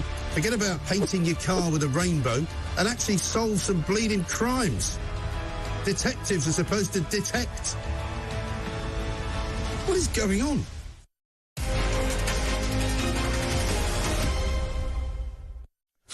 Well, Conservative Party conference is getting underway in Birmingham. I have to say, many people watching this and listening to this feel that this is the first Conservative government since 1990. We've had a series of shambolic leaders obsessed with high taxation, obsessed with net zero, obsessed with capitulating to the European Union, not supporting ordinary people on the ground. Well, we saw Liz Truss come out thumping. The capital markets went crazy. The political left and the establishment went crazy. But nonetheless, she says that she's going to stick to her guns, and she says as she goes into this conference that she is going to end the decline, the managed decline of the United Kingdom. Well, Mark Francois is the Conservative MP for Rayleigh, and he's going to now explain to me how she is going to stop that decline. Well, good afternoon, Andrew, and thank you for having me on. No problem. And I think the first thing to say is that I want to be clear that I back the so-called mini-budget. I think it was the right group of proposals to get the economy growing. We've just had some good news in the last couple of days, which is that the Office for National Statistics have revised their analysis for the second quarter of this year, and we now know that rather than believing that the economy shrunk, it actually grew. So what's really good news about that is it means we're now far less likely to go into recession. So we have a growing economy despite all the other challenges. What we need to do is to get that economy to grow faster, and that's what this package of measures is designed to do.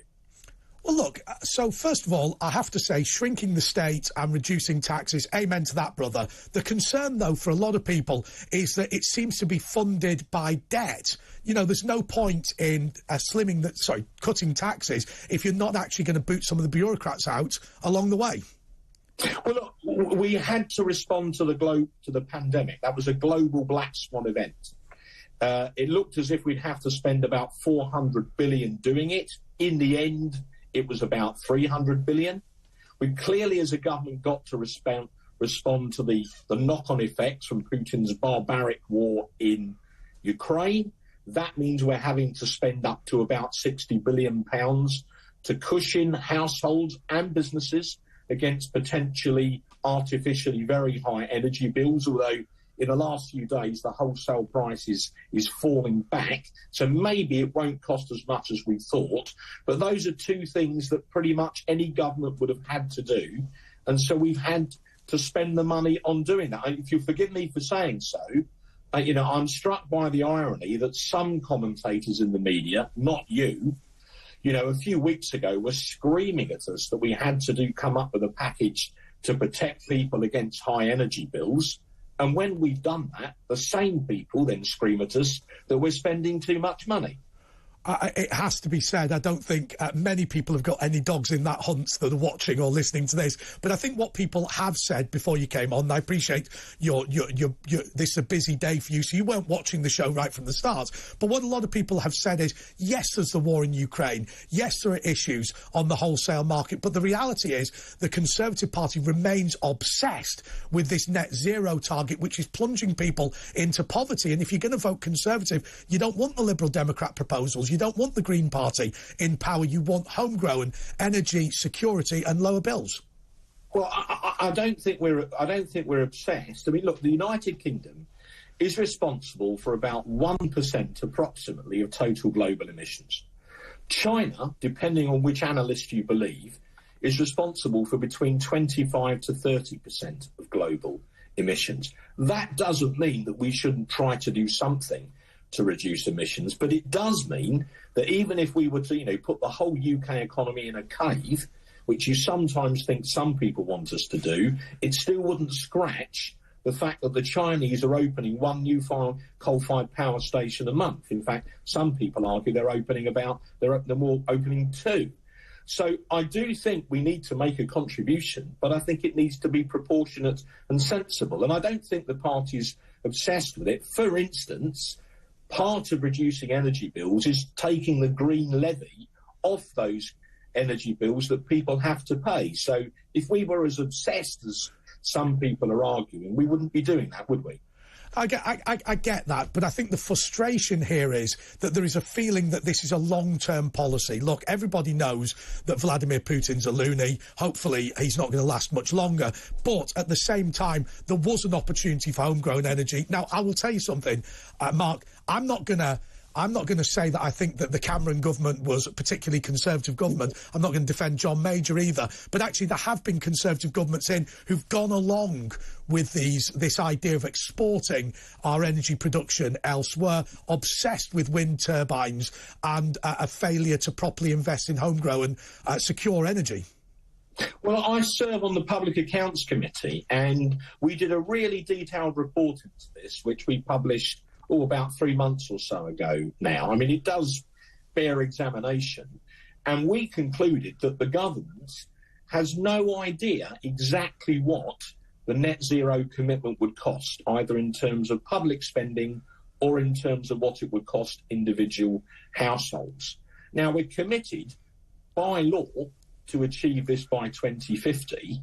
And I think what I'm arguing personally, this is as a Conservative backbencher, I'm not the business secretary, but I think we do need to make a contribution to reducing emissions, but we need to do it in a sensible and proportionate way. And by definition, it's a global problem. So the biggest thing we've got to do is to persuade other major global emitters like China, like India, like the United States, to make a much greater contribution rather than purely wearing a hair shirt ourselves. So I think we just need to have a balanced and sensible approach to do it, whilst doing something ourselves, but in a proportionate way. I hope that's not an unreasonable way of addressing it. Well, I appreciate you're very busy, and I've only got you for another minute or so, but look, there are reports in the press that I'm sure are not true about, 70 Conservative MPs potentially going against Liz Truss, but in general, are you concerned about the more flaky elements of the Conservative backbench, not allowing this government to get on with the job? My view is this. We had an extensive leadership contest, took over 2 months. At the end of it, our party members chose the leader in a ballot. Liz Truss won. It was a decisive double-digit majority. She won fair and square. She has a mandate to lead the Conservative Party. And I think as she won that election and has that mandate, all Conservative MPs, whoever they voted for in that contest, all members of the party should now rally round the leader who we've given a mandate and follow her leadership. And I would give that advice to any member of Parliament, whether they voted for Liz Truss or Rishi Sunak or anybody else. We can't keep having leadership contests. We've picked a leader, we have to follow them. Well, my advice to Conservative Party members would be very simply this: don't reselect Conservative MPs that support Keir Starmer and love the European Union. But that's just my advice. Anyway, Mark Francois, thank you so much. He's the MP for Rayleigh, talking about Conservative Party conference. Let's get straight to our next bit. We have seen in the past couple of days the annexation of various parts of Ukraine, the potentially final desperate attempt by Vladimir Putin to shore up his disastrous incursion into Ukraine. We believe that it is now possible that Zelensky will push back Russian forces to the 2014 border, that is to say, what they had prior to this latest invasion, ahead of an offensive next year to attempt to take back the Crimea. Less sure whether that's going to be successful. Nonetheless, Russia is on the ropes. The head of Chechnya has said that he wants Russia to use a tactical nuclear weapon. It's fair to say the guy's a crank, so don't worry too much. But 300,000 Russians have been conscripted. We've seen all over the media that some people didn't want to do it. Hundreds have left the country. Yeah. But they'll still get the 300,000. I'm joined now by Colonel Richard Kemp, who's the former commander of British forces in Afghanistan. Richard, how worried should we be about this loony in Chechnya? Well, he's a pretty influential guy. He's got a lot of forces fighting in Ukraine, as has had since the beginning. I don't think his advice on using tactical nuclear weapons or anything else is necessarily going to be taken by Vladimir Putin. But of course, and I don't think his opinion is that common among the elites in Moscow. But nevertheless, we should, of course, take what he says seriously, as we should take Putin's threat of nuclear weapons seriously. I don't personally believe he's very likely to do it for a range of reasons. But nevertheless, it's the sort of thing we should be prepared for. I want to ask a really stupid question, and forgive me, I'm not saying it to be disrespectful. Where are we up to with all of this? Because, you know, you hear about this area being taken, that area being taken, you know, incursions, this, battles, wherever. What's your assessment of where we stand right now, today, after everything that's happened in the past few days? Well, I think Russia is very much on the defensive now in Ukraine. It started off on the offensive, of course, back in February, and it was really, it wasn't exactly an operational turning point, but it was a significant event when a few weeks back Ukraine captured or mounted a counter-offensive in the Kharkov region and pushed Russian troops back there. And since then, Putin's been reinforcing the south. As we know, as you mentioned earlier, he's annexed 4 districts of Ukraine, which he occupies most of. And I think that is really the purpose of that annexation is really to show the elites in Moscow that he's achieved something in the war, because of course there is serious doubt there. And I think his personal position is at the moment is precarious in Moscow. Now I know it's not easy to bring him down, but there are certainly people there who are thinking of doing so. So he has to do what he can to present the war as being, as far as he can, successful. But I think we're likely to see, he's got 300,000 new conscripts, as you mentioned. The extent to which they'll be effective is very questionable. I think we should expect to see now a serious effort in southern Ukraine for Putin to defend the territory he's taken. You know, I think I would not be surprised if there isn't some move to bring Putin down. That doesn't mean to say, if he is brought down, that doesn't mean to say the situation improves. It might be that whoever replaces him, if someone does, they're going to be even more dangerous and want to carry out even more violent attacks than he has. So, look, I am a bit of a... I'm a bit unsure about the following thing. Look, I've spent a lot of time in Eastern Europe. I've spent a lot of time in places like Kosovo. And one of the problems that you tend to have is that the level of community relations, bluntly, the level of racism in Eastern Europe is significantly higher than in the United Kingdom.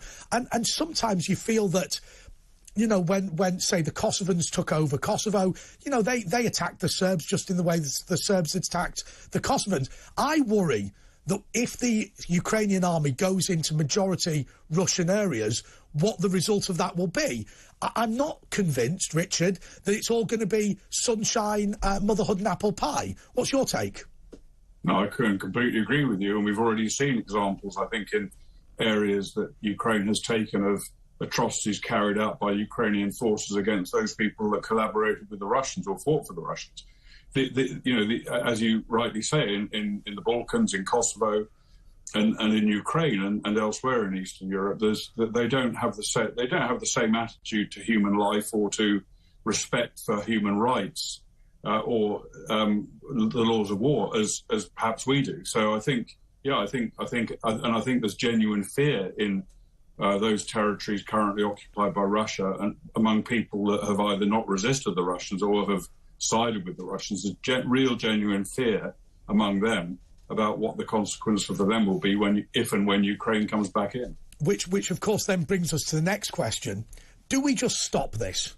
Right, when basically Ukraine has now pretty much taken all the majority Ukrainian areas and Russia has annexed the majority Russian areas. I just wonder whether we don't stop. Well, it's not us. I say we. That's a stupid comment saying we, but we don't encourage Zelensky to stop. Not at all. It's not a stupid comment because we, of course, are instrumental in Zelensky's success so far in providing munitions, providing ammunition, providing intelligence, providing operational planning support to the Ukrainians. So we're actually integrally involved in this.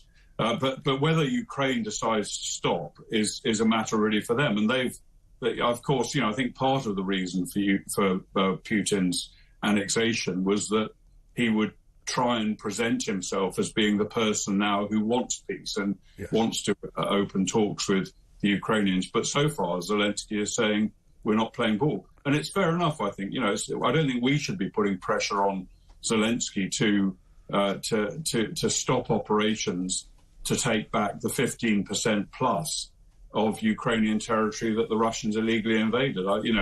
And it's not only a question of justice in Ukraine, it's also a question of not encouraging Putin to further aggression if he sees success in Ukraine, which is highly likely. We're likely then to see, it maybe in the next months or years, we're likely to see more aggression from Putin or his successor. And I don't think also we should be persuaded by the overwhelming majority allegedly in the referendums that have been carried out in Ukraine that want Russians there anyway. So I don't think necessarily that even a majority of the citizens of those 4 districts want Russian. I have to say to you, I've got friends in Moldova who are of Russian descent, and of course we know that had Putin's war gone more successfully, he'd have taken Transnistria, that bit of Moldova, which is kind of, it's kind of under Russian control, it's kind of not under Russian control. But either way, I have noticed how, even though they're Russian speakers, even though they considered themselves to be Russian, actually they're incredibly against what Vladimir Putin's doing, simply because there's a big difference between being an ethnic Russian and agreeing with the shelling of the city that you live in, a genocide taking place, and somebody talking about dropping a nuclear bomb on your country. I agree, and that goes beyond Moldova. It goes beyond the Russian-dominated areas of Ukraine. It goes to some of the former Russian, Soviet states that Russia still has within its sphere of influence, and in Central Asia and in the Caucasus, where countries that up until now have been pretty strong allies of Russia are beginning to distance themselves from Putin, and this, of course, is a huge concern for the Kremlin and for the elites in Moscow, and that's another reason I think that the fact that the Russian Empire, as you might call it, is beginning to fragment, certainly politically. It's not a physical fragmentation, but in terms of their extent of their alignment with Russia, I think that's a real blow. Would be a real blow for Moscow, and is another reason why Putin might be in big problems. Absolutely. So that is Colonel Richard Kemp, who is the former commander of British forces in Afghanistan. Richard, thank you so much. Well, I think it's a really interesting subject. And I have to say to you, I've helped out with the Ukrainians. I've sent aid and I've exported all sorts of things, armoured trucks, equipment and whatever. But I do fear what will happen when they take the majority Russian areas, if indeed they do take it. Anyway, we've got loads more to talk about. Oh, do you know what? Just wait here, and I'll tell you after the break. Goodbye.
Do you know what? I've just received a text message from a guy called Kieran who says, after the COVID lockdowns, it should now be clear that we don't lead China, China leads us.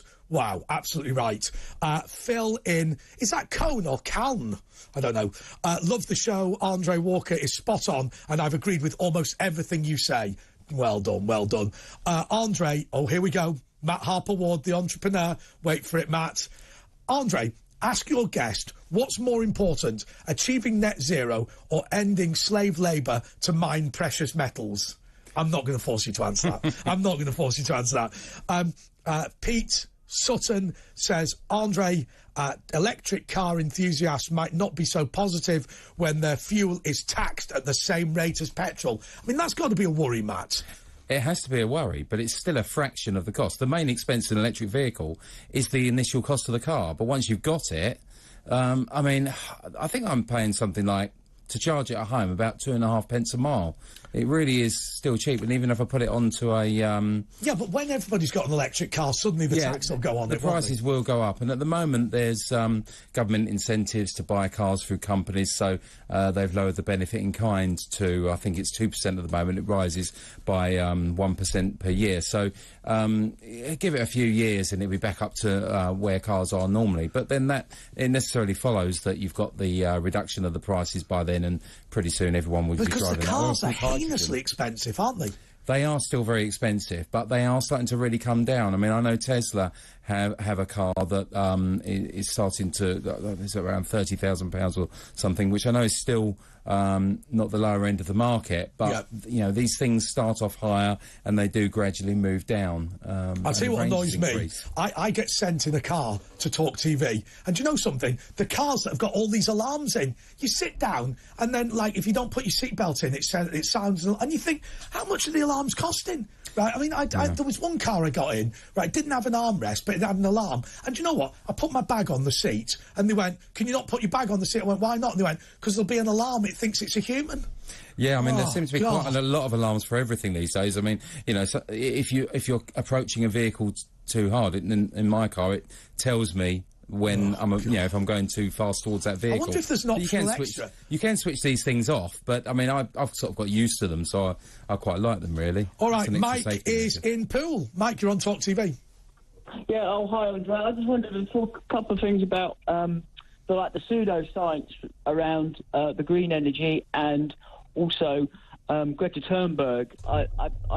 I'm convinced that Greta Thunberg is not actually the real deal, and that she's kind of been pushed out there as merely like she is. I mean, let's be clear. She is somebody who started her protest against in school because she had a problem whereby she was unable to go into school if planes were flying above it.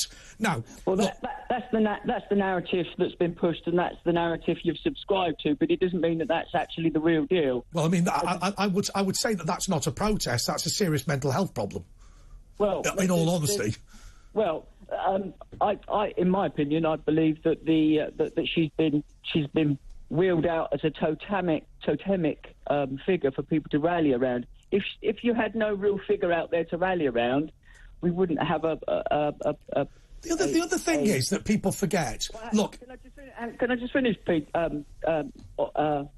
If that's okay. Yeah. I don't think that this woman, this Greta Thunberg, is actually the real deal, and it's a figure that's been put out there so we can all rally around something. They need a totemic figure, and that's what she is. She's not the real deal. Yeah, well, she, I mean, whilst she plays a 12-year-old, she's actually an adult, isn't she? And I have to say to you, when you say that she's not the real thing, that juvenile dress code that she's adopted is intended to make her look 5 or 6 years younger than she actually is. I think a lot of these things are carefully stage managed, and I'll go back to that pseudoscience, if I may, just for a quick second, Andre. In regards to, like, people think that the Earth even rotates. Back in 1850, you had a chap called Leon Forecourt who espoused that with the movement of a pendulum that the Earth rotates, and this is even used in the Science Museum in London. However, the principles of those physics, if you apply them to flight, that's not the case.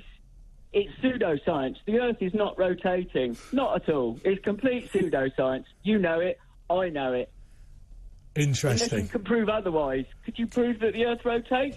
There is no physical evidence. Well, look, I can't. As I sit here in this studio, I can't prove the existence of soil, right? Because I haven't got any to show you. But look, Mike. All right. Look, Mike.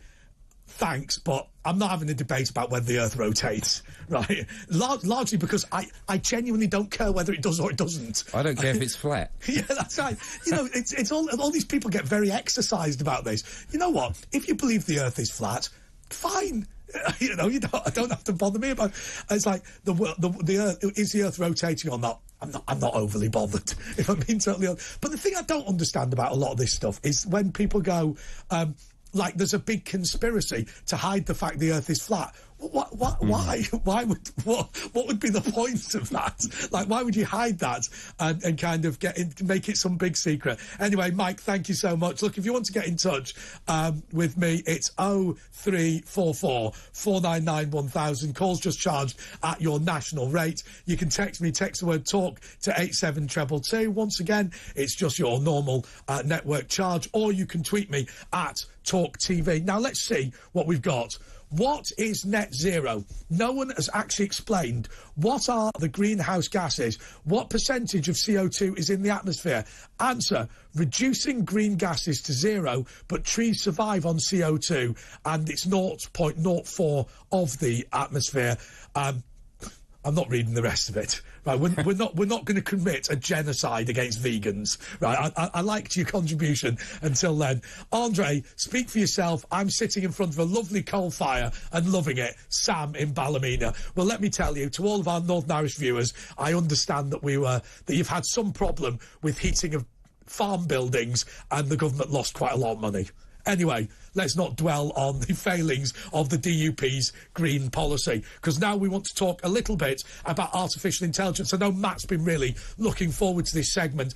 It's about the fact that Darth Vader, James Earl Jones, has signed over his rights to his own voice, so future Star Wars films will have his voice, but it'll be generated by artificial intelligence. Now, Star Wars actually have form on this, because Peter Cushing, who played Grand Moff Tarkin, was also created by artificial intelligence, but that's because he died, and they created it and paid the estate a royalty fee. So it's something that now is coming up more and more and more, and there's some debate as to whether in the future actors will be generated by artificial intelligence and their own voice. Now, it's a real worry to me, because you know, the aim of this technology potentially is to completely replace me and just use my voice and create this story or the new... They couldn't do that, could they? You wouldn't get... No AI would come up with this nuttery. Anyway, it is a worry for me, but it is an interesting technology, and the idea that artificial intelligence is now starting to dominate the world, I think, is really, really interesting.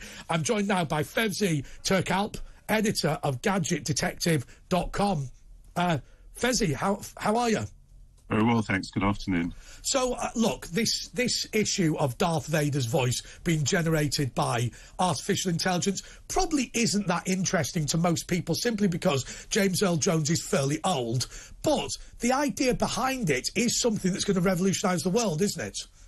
It is. I mean, we're going to see a lot more of this. You're going to see individuals signing over the rights to their voices and their images as well, because you'll be able to recreate real humans without them having to be there. But the next step of that, of course, is to create, for the movie studios and other entities, to create their own virtual stars, people that, you know, have never had a human voice and who've never had a physical presence, but to all intents and purposes on a screen look as human as you and I. Would you, I mean, this is a question, maybe you don't know the answer, because I certainly don't, but would you be as interested in a celebrity that didn't exist in real life as one that does exist? Because, you know, there's an element of knowing that person's real. Is that not important? I think for the majority of people who follow film stars, they may as well be virtual. They never meet them. They don't really know them. They only know whatever the public persona of them is. And don't forget, these entities will go on and they'll do talk shows and they'll be able to promote their films in a dozen countries all at the same time. Yeah, but if I interview somebody who's a robot, that's going to be weird, isn't it? you know, this is a sort of path that we're on. So at the moment, anything that tried to do this completely synthetically would be very obviously synthetic and more of a curiosity than useful. But as we go down the line, you will find that there's AIs that pass what's called the Turing test, which means that you can have a conversation with them and not realise that they're not human. And they will move naturally and so forth. And the ability to make really handsome stars or really attractive stars, and for the studios not to have to pay them multi-million-dollar deals to do one more film. So you're going to have a lot more sequels, because the stars will no longer pull out from episode 27 of Police Academy 48, now on a Zimmer frame. And they won't get old either unless we want them to do. That's always a problem. It reminds me of that great thing that Jack D said once. He said that he walked into Richer Sound and they said to him, Mr. D, you've got to buy this new thing. It's a CD player. And he said, what the heck's a CD player? He said, when you put your music on, you'll feel like your favourite band is actually in the room, in your front room with you. And he said, my favourite band's the Pogues. I therefore do not want this. I do not want to think that Shane MacGowan is in my front room. Anyway, Matt, look, you're interested in all of these sectors, telecoms and whatever. Is this a brave new world, or are the geeks just going over the top? No, I believe it is a brave new world, and I think what we're likely to see is a huge development in AI over the coming years. But the thing that I fear is when AI develops a consciousness. Because it's all very well AI working from algorithms, i.e. if it's presented with this much of information to make a decision on this. But once AI develops a consciousness, if that's ever possible... But see, I had a dispute with Google over YouTube, and I'm going to explain what this dispute was, and believe me, I lost £8,000 over it. Right, here's what happened. I set up a YouTube channel and I was going great guns just after the Brexit referendum, when Starmer and the rest of them were trying to stop Brexit. I did something like 2 or 3 million views a week, right? And I had all this money in my account and suddenly it all disappeared. And Google said that the traffic was fraudulent, right? And I will tell you, I could not persuade them, right? But it was a nightmare. You could see all the comments coming in and everything. Now, I discovered something about artificial intelligence. The most important thing is it's not intelligent. All it can do is look at data. And what it had was very simply this. If you set up a YouTube channel and within 1 month get 2 to 3 million views a week, they will assume you've behaved fraudulently because it doesn't know that I'm a well-known guy and it's an issue of Brexit. And so actually... I discovered that the problem with AI is it's fundamentally stupid. It doesn't have any intelligence. Well, it is at the moment, but obviously it will develop. And in the scenario of Google, it has to go. When you got that, I presume you got that reversed at some point, did you? Oh, no, I lost the £8,000. Well, oh, really? Well, I do know people who have got things reversed. I think Maya Telsey, he sorry, Maya Telsey, who was due on the show today. Yes. By the way, if anybody lives in Covent Garden, bang on his door. we won't give out the address. But look, Fezzi, am I being unreasonable in that comment? Because I personally found that the big problem with Google was they just sat there going, computer says no, and took my £8,000 off me. So the underlying problem, and people can be stupid as well, right? So it's not the sole remit of AI to be stupid, unreasonable, and say no. I think the underlying problem that you've suffered from is that these large companies own the spaces in which we are going to live in the future. Yes. So, you don't really have a viable alternative to YouTube if you want the numbers.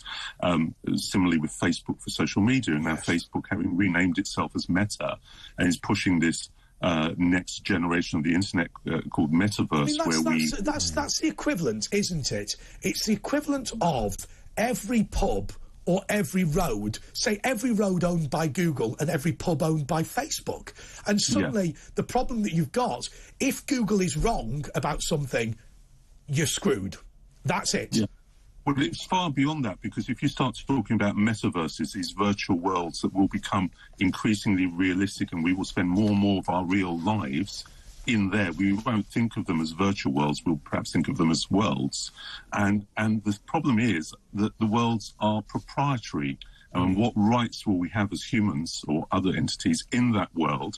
Because at the moment, when you interact with, the services of these big companies, you say yes to terms and services that no one ever reads. We scroll to the bottom, we tick the box saying we've read it. We haven't read it. They know we haven't read it. But that's just an interaction. There was the very famous case of a guy who called himself the gay god, right, Matthew Lush. And I think it's a really serious problem. This guy had youtube.com/Lush.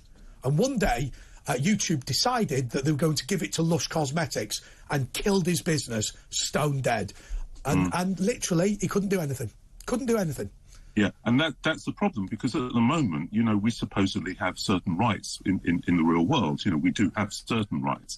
But when you're living in a world which is owned by a corporation, and lawmakers, they're so far behind, they don't even know what questions we should be asking, much less know the answers to these, then we've got the potential for having parts of our existence just regulated by corporation and with no rights and no comeback. So you've had a loss of £8,000, but it can be so much more than that. Yes. As we become, not just in monetary terms, but in terms of your privacy, in terms of your rights, in terms are you positive or negative about the future? I'm positive it will happen. Look, first of all, the technology is neither inherently evil or good, but I think that the end is not great for human beings. I think we'll be superseded in the end. But I also think that it's inevitable, because if you think about it, you could just say, let's not develop any more AI. But the problem is that companies need to continue to innovate in order to remain competitive. Imagine that you're a competitor to Uber and you decide that actually people quite like human cab drivers, so you don't invest in that technology. In the meantime, Uber replaces tens of thousands of cab drivers with self-driving vehicles and offers rides for half price. Yes. You have an ex-business. Similarly, military applications. There have been attempts at the United Nations to get a moratorium on the development of AI weapons, but countries, including America, have said no, we're not willing to do that. I'm gonna have to stop you there simply because we're out of time. By the way, when you have moratoriums on weapons, it never ends well. Remember Princess Diana and landmines? Newsflash, they're now called IEDs. Exactly the same technology. Anyway, that was Fevzi Turkalp, who was talking about artificial intelligence. I'm going to be talking a bit more to Matt Harper-Ward after the break, and we're going to be taking some of your calls. All that and nothing more, actually, straight after this.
Well, do you know something? You know, Richard, I don't think would have done the AI thing, but you've been very, very exercised by it. By the way, I wasn't really accused of fraud. What they said was there was fraudulent traffic, which is a different thing, simply because the fact it was fraudulent traffic doesn't make it my fault, is effectively the difference. But thanks to Janie, who told me to sue Google. I hope they're watching. Anyway, Nikki in Slough says, Andre, do you know data centres, things that run AI for Google and Amazon, etc., cause more emissions than aviation? Yes, I did, actually. I also knew that things like Bitcoin are enormously damaging to the environment because of the amount of data that they have to stir. Hi, Andre. The AI debate hasn't Bruce Willis already sold the rights to his body and voice? I've got no idea. Probably should have read that out before when we had the expert on to answer it. Anyway, let's get straight into this. This is, we've got Peter in Plymouth. Peter on Talk TV. Hello, Andre. How are you? Yeah, fine, thanks very much. Andre, I was phoning up regarding your guest that said his electric car cost 2.5p a mile. Right, put him up on the screen. Come on, Peter. It's Matt Harper Ward. You know, it's his first time on Talk TV. Let's give him some jip. Electric cars, I think, is fantastic. There's a great future. Yep. But we just got to be honest at the moment. The average electric car does approximately 3.4 miles per kilowatt. That's not Matt. That's a random screen. Sorry, go on. Sorry, keep talking, Peter. A kilowatt of electricity costs, as of today, nearly 50p. So therefore, the standard energy charge, if you plugged it into your house, is going to be approximately 14p per mile. So I don't understand where your guest gets these figures from. And neither do I. So, Matt, over to you.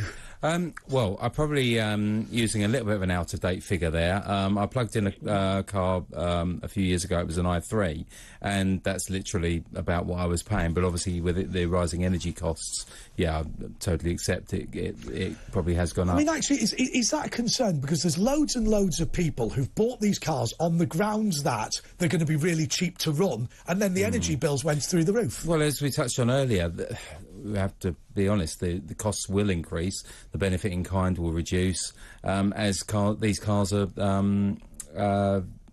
going to gradually replace other vehicles. So I take Peter's point. Peter, are you worried about that? Because, do you know something? I think people get very exercised about petrol versus electric. I think as long as it's free choice within the market, the idea of producing green energy through nuclear and then your car doesn't have any emissions seems to me to be relatively sensible.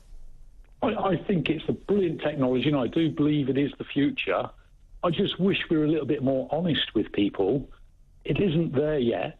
And also, we're about to enter a winter where possibly, I believe, we're going to have troubles keeping the grid on, keep electric going to houses. Well, they always said there comes a point with wind turbines where it makes the grid itself unstable. The Greenies won't admit it, though, will they? I think it's the gas this year, isn't it, Andre? If there's a large supply of gas this year because of cold weather, our electrical energy grid is backed up with gas. Yes.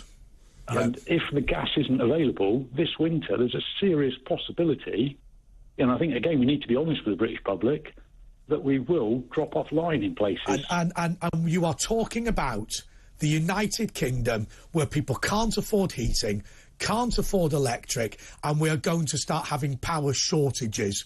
I mean, like a third world nation. Well, there's always power. I don't want to be gloomy. I'm not just thrown in to be gloomy. But you're not being gloomy. What annoys me is I feel that it's of our own making, and we continually go on about Vladimir Putin, who I hate. And we continually go on about the war in Ukraine, which I'm, very supportive of the Ukrainians over. But there is a systemic problem in this country with the fact that we've farmed off all of our energy production to either green technologies that are rubbish or foreign imports, which are costing a fortune. The green technologies are good, but they're not there yet. We should be developing them, but nuclear is definitely the solution at the moment, short term. Shale gas.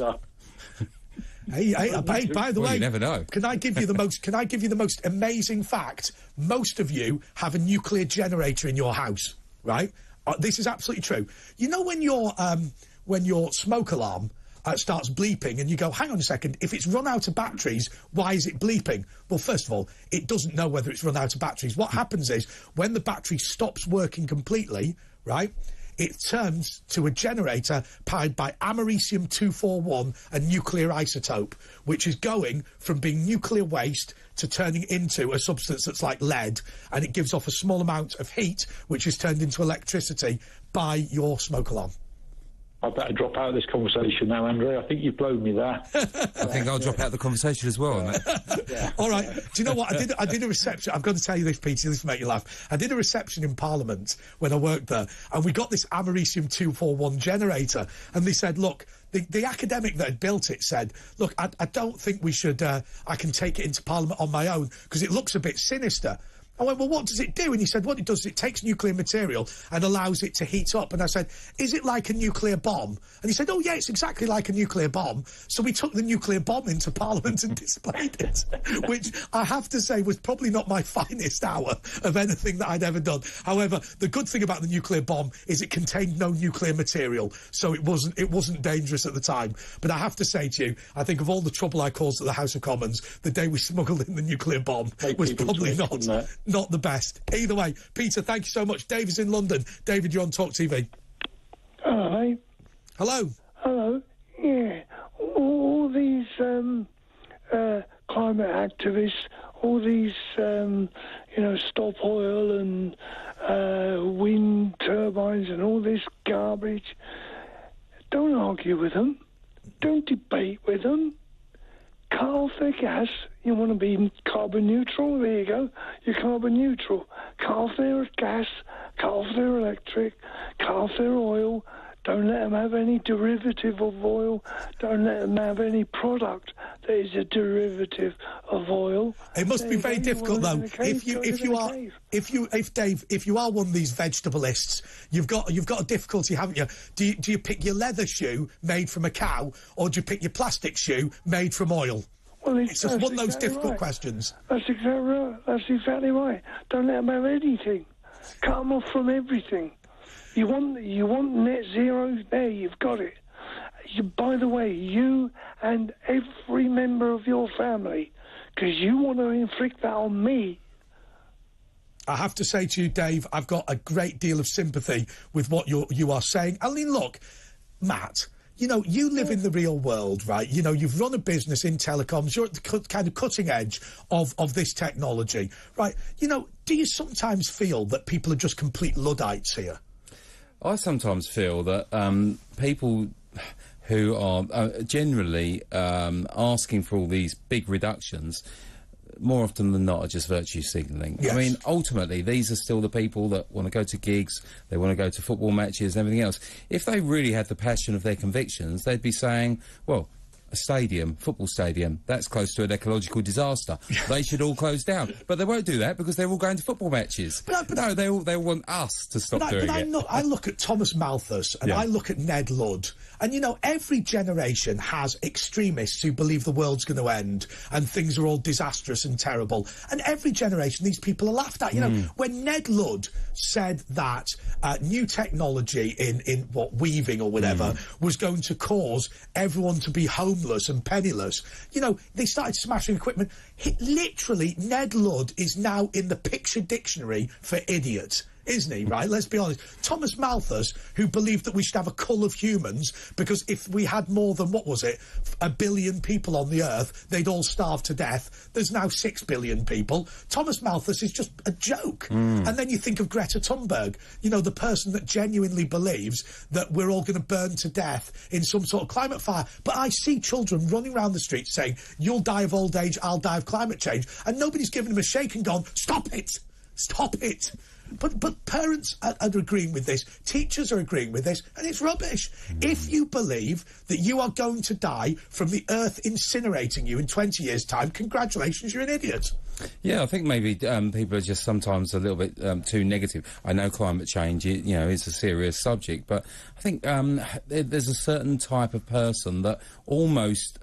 I know it's a bit damning, but almost seems like they want it to be true. Yeah. And they're almost disappointed when things aren't quite as bad. I'll tell you something, the best day in human history to have been born was today, and that will be the best day to have been born until the dawn of tomorrow. Yeah. The reality is, you and I live in an industrial revolution. The technology that we are looking at now, you know, this will be the Stone Age in 5 years. What the generation that comes after us are going to see things that are absolutely extraordinary. I'm just sorry I'm not going to be there to see it, but I am going to be here to thank Matt Harper-Ward, the entrepreneur, for joining me during the show. Gold star goes to him, D- goes to Maya Tuzi, who is languishing in his bed somewhere in Covent Garden, and now we